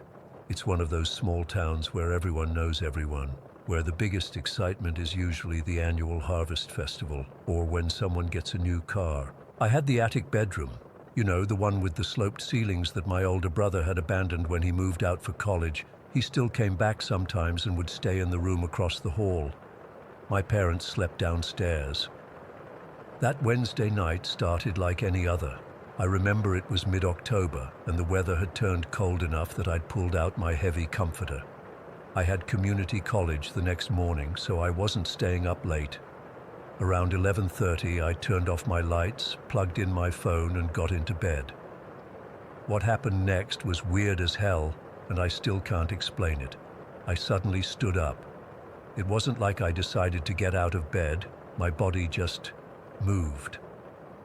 I walked to the light switch and turned it back on. Then I sat on the edge of my bed like I was waiting for something. I wasn't tired anymore. I wasn't anything, just waiting. I sat there for maybe 5 minutes. The house was completely silent. No creaks, no sounds from outside, nothing. And then I felt it before I saw anything. Have you ever walked into a room and immediately known something was wrong? Multiply that by 1,000. The door to my bedroom was closed. I always kept it closed at night, but somehow something came through it. I don't mean it opened the door, it came through it. I was facing away from the door, sitting on the edge of my bed, but I felt it enter like a wave of cold water hitting my back. Every hair on my body stood up at once. I've never felt evil before. I mean, we talk about bad people or horrible events, but this was different. This was pure malevolence that seemed to radiate outward and penetrate everything around it, including me. I felt it seep into my skin, into my mind. It was ancient and hungry and aware. I couldn't move. I couldn't scream. I couldn't even breathe. Tears started rolling down my face, but it wasn't like normal crying. It was like my body was leaking fear. My muscles were locked so tight they hurt. It moved behind me. I could sense it getting closer, this thing that wasn't human or animal or anything I recognized. And then, Jesus, I still get sick thinking about this. It grabbed my chin from behind. Its hand was huge, covering most of the lower half of my face, and the skin felt wrong. Not like skin at all, but something dry and papery and too firm. It turned my head forward, forcing me to stare straight ahead at my bedroom wall, like it didn't want me to see it. Its other hand pressed down on my chest, pushing me flat onto the bed. The pressure was immense, like being pinned under a car. I couldn't fight it. I couldn't do anything. What happened after that is broken up in my memory. I remember fragments, sensations more than images. I lost all sense of who I was. I didn't know my name, where I was, who my family was, nothing. It was like my entire identity had been wiped clean. I wasn't Mia anymore. I wasn't anyone. The next clear memory I have is sitting upright on my bed, rocking back and forth, staring at my window. The sun was coming up, thin lines of light cutting through the blinds. My bedroom light was still on. I heard my parents downstairs getting ready for work, Dad's heavy footsteps, Mom calling out that she'd be home around 4, the front door opening and closing, their cars starting. I couldn't move. I sat there rocking, completely disconnected from reality. I needed to pee. I was thirsty, but I couldn't get up. It was like I'd forgotten how my body worked. Hours passed this way. I just sat and rocked and stared. When my mom came home from work around 4 in the afternoon, I finally broke. I heard her keys in the door downstairs, and something in me snapped back into place just enough that I could move. I stumbled down the stairs, legs weak and shaking. When I saw her hanging up her coat in the hallway, I collapsed onto my knees and grabbed her legs, sobbing uncontrollably. "What happened? What's wrong?" she kept asking, her voice rising with panic. I couldn't speak coherently. I was gasping and crying and holding on to her like I was drowning. She thought I'd been attacked or hurt. She wanted to take me to the hospital, but I managed to shake my head no. Eventually, I calmed down enough to stop the hysterical crying, but I couldn't explain what had happened. How do you tell your practical church-going mother that something evil came through your bedroom door and pinned you down, that it took your sense of self away? She would have had me committed. The weirdest thing was my eyes. I caught a glimpse of myself in the hallway mirror and almost started screaming again. My pupils were massively dilated, so big you could barely see the brown of my irises. I looked like I was on heavy drugs. They stayed that way all day, and I avoided looking at mirrors because my own reflection terrified me. That evening, my friend Amber came over to check on me because I'd missed our study group. My mom had called her, worried about me. When Amber saw me, she took a step back. Later, she told me she'd never been so scared of me before. She said it felt like I wasn't alone in my body, that something about my energy made her want to run. She didn't stay long. It took almost 3 days for me to feel somewhat normal again, though normal is relative. I slept on the couch for weeks afterward. I couldn't bring myself to go back to that bedroom. When I finally did, I kept all the lights on all night. I still don't know what it was. A demon? A ghost? Something else entirely? Was it connected to the house? Or was it after me specifically? I've always been sensitive to weird shit, seeing shadows move where they shouldn't, knowing who was calling before the phone rang, that kind of thing. Maybe it was drawn to that. The thing that bothers me most, even now, is that it felt purposeful, not random, like it was looking for me in particular, like it had a reason. I've spent years trying to understand what happened, reading about supernatural encounters, talking to psychics, most of whom were obvious frauds, even consulting with a priest once, though I'm not religious. I'm 39 now. I've got my own house in a different city. I've got a good job, friends, a life that looks normal from the outside. But when I visit my parents, I still sleep in my brother's old room. Never mine. My mom thinks it's weird, but she doesn't push it. My dad thinks I had some kind of nervous breakdown back then and doesn't like to talk about it. Sometimes I wonder if I imagined it all, if it was just sleep paralysis or a psychotic episode. That would be easier to accept. But then I remember the feeling of that hand on my chin, forcing my head forward, the crushing weight on my chest, the complete loss of self. And I know it was real. The worst part is the feeling that it's not over, that whatever it wanted, it didn't fully get, that someday when I least expect it, when I've almost convinced myself it was all in my head, it will come back to finish what it started. I keep the lights on when I sleep now, always, and I never sit on the edge of my bed waiting for anything. Story 21. I've been putting off writing this for months now, but I need to get it out of my system. I don't know if what happened to me was real, a hallucination, or something in between, but it still keeps me up at night. Growing up, my family lived in this old 2-story house in rural Pennsylvania. It was built in the 1920s and had been through several owners before my parents bought it when I was 4. From the beginning, there was something off about that place. The first night we spent there, my mom woke up to find all the kitchen cabinets wide open. She blamed my dad, he blamed her, and they eventually chalked it up to the house settling, but that was just the start. Over the years, we all experienced weird stuff.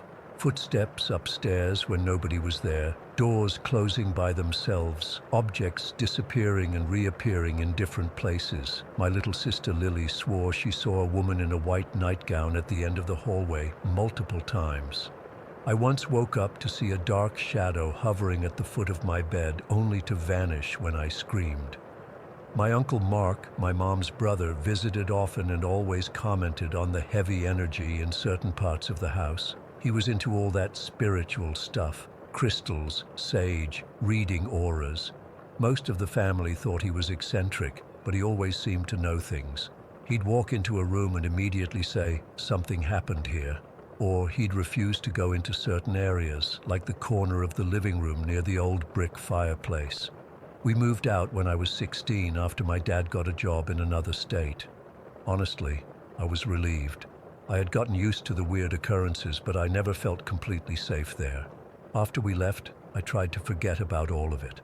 I convinced myself it was just an old house with bad wiring and creaky floors. Nothing supernatural about it. That was 12 years ago. I'm 28 now, living alone in an apartment in Chicago, working as a graphic designer. I hadn't thought about that house in years until 3 months ago when the dreams started. The first one felt so real. I was standing in our old kitchen, morning light streaming through the windows. I could smell coffee brewing and hear my mom humming as she made breakfast. Everything was exactly as I remembered it. The chipped blue tile on the counter, the fridge covered in my elementary school artwork, the squeaky floorboard by the back door. I walked through the house, touching things, feeling the texture of the wallpaper, the cool metal of the banister. I knew I was dreaming, but I could control my movements, my thoughts, a lucid dream. I had a few more like this over the next couple of weeks. Just me walking through the house, revisiting old memories. Then things started to change. In one dream, I saw my family sitting in the living room watching TV, but when I tried to talk to them, they couldn't hear me. In another, I found myself stuck in my old bedroom, unable to open the door no matter how hard I pulled. The dreams became more frequent, 2-3 times a week. Always the same house, but with slight variations, getting progressively more unsettling. Then came the dream that changed everything. It was a Tuesday night. I remember because I had a big project due at work the next day and had stayed up late finishing it. I finally crawled into bed around 2 in the morning, exhausted. The dream started like the others. I was in the house, aware I was dreaming but unable to wake myself up. This time, the house was different. It was darker, the air heavier. All the furniture was there, but everything seemed slightly off, like a photo that's been stretched a few pixels too far. My family was there. Mum, Dad, Lily, and even Uncle Mark. They were all sitting in the living room, but not watching TV or talking, just sitting silently, staring forward. I felt a pull toward the corner of the living room, that same corner by the fireplace that my uncle always avoided. It was like there was an invisible rope attached to my chest, tugging me there. I tried to resist, but my feet started moving on their own. "Don't go there," my uncle said, suddenly looking directly at me. I froze. This was new. No one had acknowledged my presence in these dreams before. "You can see me?" I asked. He nodded, standing up. The rest of my family remained motionless, like mannequins. "You need to wake up," he said.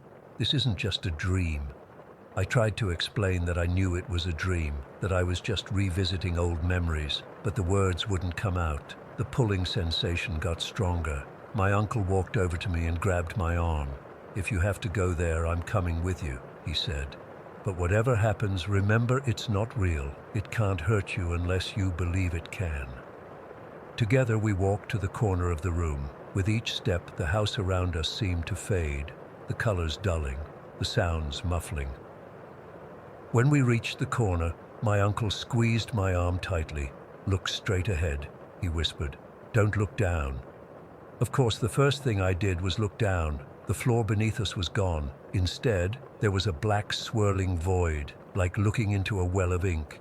I could feel it pulling at me, not just my body, but something deeper, my mind, my soul.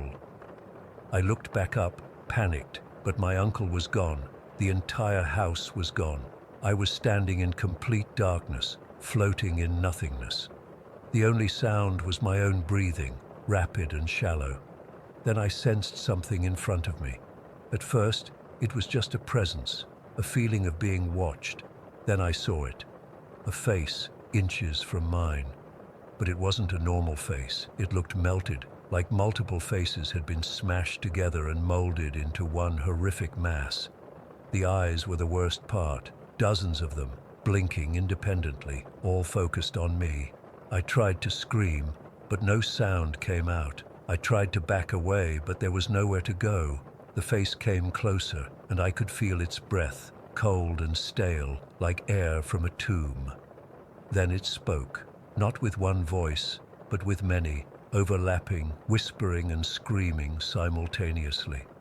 It called me by my name, my full name, middle name included, which freaked me out even more. It started hurling insults at me, bringing up embarrassing moments from my past, secrets I'd never told anyone. It knew things about me that no one could know. "You're worthless," it hissed. "No one would miss you if you stayed here with us. Just let go. Stop fighting." I closed my eyes, trying to wake myself up. I pinched my arm, slapped my face, anything to jolt myself awake. When I opened my eyes again, I was back in the house, but everything was wrong. The walls were bleeding, the ceiling was too low, and all the furniture was upside down.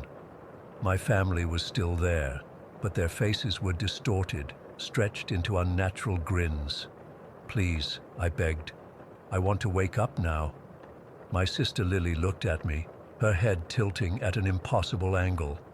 "But you are awake," she said, her voice eerily childlike despite her adult appearance. "You've always been here with us." I ran. I bolted for the front door, but it kept getting further away with each step. Behind me, I could hear that multi-voiced thing laughing, getting closer. I reached the door, yanked it open, and instead of seeing the front yard, I saw that black void again. The thing with the melted face was there, waiting. "No escape," it said, reaching for me with hands that had too many fingers. "You opened the door when you started dreaming about this place. Now, we can reach you anywhere." I slammed the door shut and turned around. I was in the upstairs hallway now, disoriented and terrified. My sister Lily was standing at the other end of the hall, but now she looked like her real 16-year-old self, confused and scared. "What are you doing?" she asked. "Let go of me." I looked down and realized I was grabbing her arm, my fingers digging into her skin hard enough to leave marks. But that couldn't be right. I was across the hall from her, wasn't I? I felt like I was in two places at once, seeing through two sets of eyes. "Stop it!" she screamed. "Mom! Dad! Help!" I heard footsteps pounding up the stairs. My parents appeared, looking panicked. My dad pulled me away from Lily, but I, or something using my body, fought back, trying to drag her toward the attic stairs. "What's wrong with her eyes?" my mom was saying. "They're all black." I could see myself from the outside now, like an out-of-body experience. My face was contorted, my eyes were completely dark, and I was speaking in a language I didn't understand. But I could also feel myself inside that body, fighting to regain control. The thing with the melted face appeared behind my family, visible only to me. It was smiling, if you could call it that. More like the skin where a mouth should be was tearing open. "We've been waiting for you to come back," it said. "The door goes both ways. Dream to reality, reality to dream." Uncle Mark rushed up the stairs, then pushing past my parents. He grabbed my shoulders and shook me hard. "Look at me," he shouted. "You need to wake up. It's using your connection to this place. Wake up now." His voice cut through everything else. The house, the melted face thing, my family. They all began to flicker like a bad TV signal. Uncle Mark kept shaking me, his voice getting louder. "Wake up." I gasped and sat upright in my bed in Chicago, drenched in sweat, heart pounding so hard I thought it might burst. My phone was ringing. That's what had woken me. With shaking hands, I answered it. "Hello?" My voice was hoarse, like I'd been screaming. "Are you okay?" It was my mom. "I just had the strangest feeling I needed to call you." I couldn't speak for a moment. The clock said it was 3:15 in the morning. "I had a nightmare," I finally managed to say, "about the old house." There was a long pause. "That's odd," she said slowly. "Your Uncle Mark called me not 10 minutes ago. He said he had a dream about you being in trouble in the old house, and I needed to check on you." My blood went cold. "Mom, is Lily okay?" "Of course she is. Why wouldn't she be?" I made up some excuse about the nightmare and ended the call. Then I turned on every light in my apartment and sat on the couch until morning, afraid to close my eyes. I haven't had a dream about the house since that night. But sometimes, just as I'm falling asleep, I hear whispers. And when I look in the mirror, there are moments, just split seconds, where my reflection doesn't move quite in sync with me. I don't know what opened that door between worlds, or if it's truly closed. All I know is that sometimes the line between dreams and reality is thinner than we think, and some things are just waiting for us to notice them, to remember them, to invite them back in. Story 22. I really debated whether to post this, but it's been eating at me for the past 3 months, and I need to get it off my chest. I still drive out of my way to avoid even looking at that building, but I can't stop thinking about what happened there. I work in commercial real estate development, and for almost 3 years, I had to visit our local Chamber of Commerce at least twice a month for permits, networking events, and community planning meetings. The Chamber is housed in this old Victorian that was converted into offices maybe 20 years ago. From the outside, it's actually pretty. 3 stories of ornate trim work, big bay windows, and this dramatic winding staircase you can see through the front windows. The first time I walked in, something felt off. You know that feeling when you walk into a room and can tell people were just arguing, even though everyone's quiet when you arrive, that lingering heaviness in the air. The whole building had that vibe constantly. I brushed it off as just being an old building with poor ventilation. My meetings were usually on the first floor in the main conference room, which was fine. But whenever I had to go upstairs to the second floor where they kept the property records, I got this knot in my stomach. I'm not normally anxious or claustrophobic, but that staircase made me break into a cold sweat every single time. One Tuesday in March, I was heading up to look at some zoning maps. It was around 2 in the afternoon, and the building was weirdly empty. Usually there are at least a few staff members or other business people around. I started up the stairs, and about halfway up, it hit me. The air became so thick I could barely breathe. The temperature dropped at least 15 degrees. Then came the sensation I still can't explain properly. It felt like someone was simultaneously pushing down on my shoulders from above and grabbing my ankles from below. Not like hands exactly, more like pressure, intense, focused pressure. I couldn't move forward or backward. My heart was pounding so hard I could hear it, and my vision started going spotty around the edges. I don't know how long I stood there, maybe 30 seconds, maybe 2 minutes, before it suddenly released. I nearly fell backward down the stairs, but managed to grab the railing. I stumbled back down to the first floor, found the nearest bathroom, and locked myself in a stall until I stopped shaking. I told myself I was just having some weird blood pressure issue or vertigo. I even made an appointment with my doctor the next day, who found nothing wrong with me. But I couldn't shake the memory of that feeling, being trapped between 2 opposing forces. For months after that, I found excuses to avoid going upstairs. I'd ask junior colleagues to grab files for me or schedule meetings when I knew Susan, the chamber director, would be downstairs. I felt ridiculous, a 38-year-old professional woman afraid of a staircase. Then, 3 months ago, I had no choice. We were finalizing a major development, and I needed to review the original property surveys myself. It was late afternoon, around 5:30, and most of the staff had already left. I braced myself at the bottom of the stairs, took a deep breath, and practically ran up them before whatever it was could grab me. The second floor was silent. The old hardwood floors creaked under my feet as I walked to the records room. The whole time I felt like someone was watching me. I grabbed what I needed and turned to leave when I nearly collided with Susan standing in the doorway. I jumped and dropped half my papers. Jesus, Susan, you scared me to death. Sorry about that, she said, helping me gather the papers. You're here late. Just needed these surveys. My hands were shaking as I stuffed papers back into their folders. Maybe it was the adrenaline from being startled, or maybe I just couldn't keep it in anymore. But I blurted out, Susan, has anyone ever mentioned feeling strange in this building, especially on the stairs? Her expression changed immediately. It was like watching a mask slip. Her professional chamber director face vanished, replaced by something vulnerable and tense. She glanced over her shoulder into the empty hallway, then back at me. Let's go downstairs, she said quietly.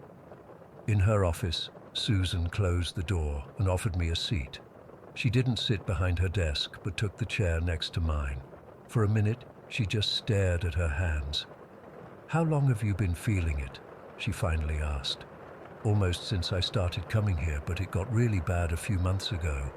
On the stairs, I felt like you're being pushed and pulled at the same time," she finished. My stomach dropped. "Yes, exactly that." Susan sighed and leaned back. "I've worked here 11 years. At first I thought it was just an old building settling, creaky floors, drafty windows, that sort of thing. But then things started happening that I couldn't explain." She told me about coming in early one morning to find all the chairs in the conference room arranged in a perfect circle when she knew they'd been pushed in around the table the night before, about hearing children's laughter echoing from the third floor when no one was up there, about papers flying off desks with no windows open. "The worst was about 4 years ago," she said. "We were doing some minor renovations upstairs, painting and replacing some flooring. I left my office for maybe 15 minutes to get lunch. When I came back, there were dead flies covering my entire office floor. Hundreds of them, but only in my office, nowhere else. I felt sick."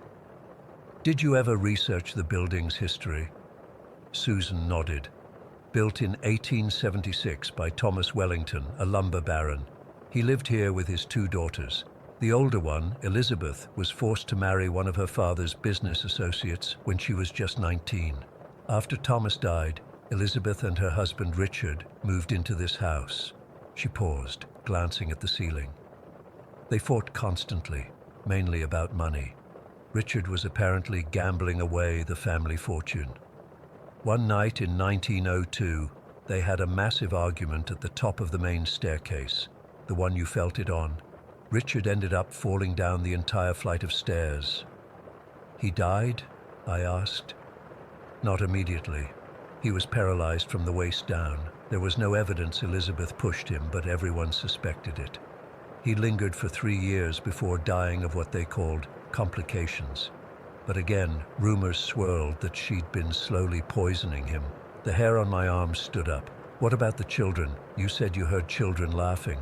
"Elizabeth had one daughter, Agnes. She was 7 when her father fell. According to newspaper accounts from the time, she became withdrawn afterward, barely speaking. She died of influenza when she was 12. I rubbed my arms, trying to warm myself up. The temperature in Susan's office seemed to be dropping by the minute. "Have you ever seen anything?" I asked. "Like an actual apparition?" Susan hesitated. "Just once. About 6 years ago, I was working late, around 8 at night. I was at my desk when I heard this sound upstairs, like something rolling across the floor.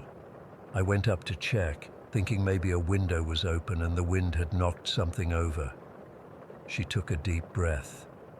"When I got to the top of the stairs, there was an antique tricycle in the middle of the hallway, rolling in perfect circles, not slowing down, not wobbling, just circling on its own." "What did you do?" My voice had dropped to a whisper. "I backed down the stairs and got the hell out, left all the lights on, didn't even lock up, called in sick the next day. When I finally came back, the tricycle was gone. I searched every room in the building. Nothing." We sat in silence for a moment. Outside, it was getting dark. The overhead fluorescents hummed, casting harsh shadows. "Have you thought about holding a séance or getting a medium in here?" I asked. Susan laughed without humor. "The board would never approve it. Can you imagine? Chamber of Commerce possessed, film at 11. They barely acknowledge when the heating system breaks down, let alone anything supernatural." As if on cue, the lights flickered, just once, but enough to make us both jump. "I should go," I said, gathering my papers. "It's getting late." Susan nodded and walked me to the front door.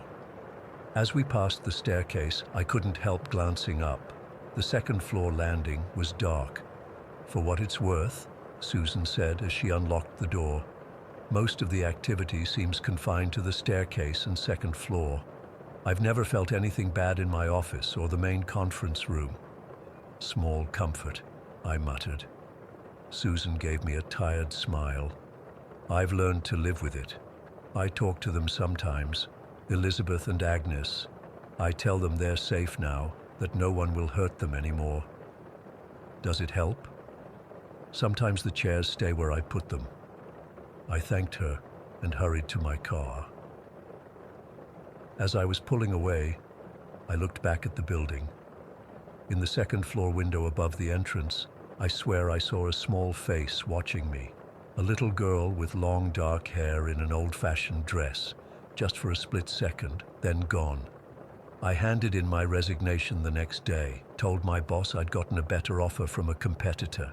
It meant a pay cut and a longer commute, but I don't care. Nothing could make me set foot in that building again.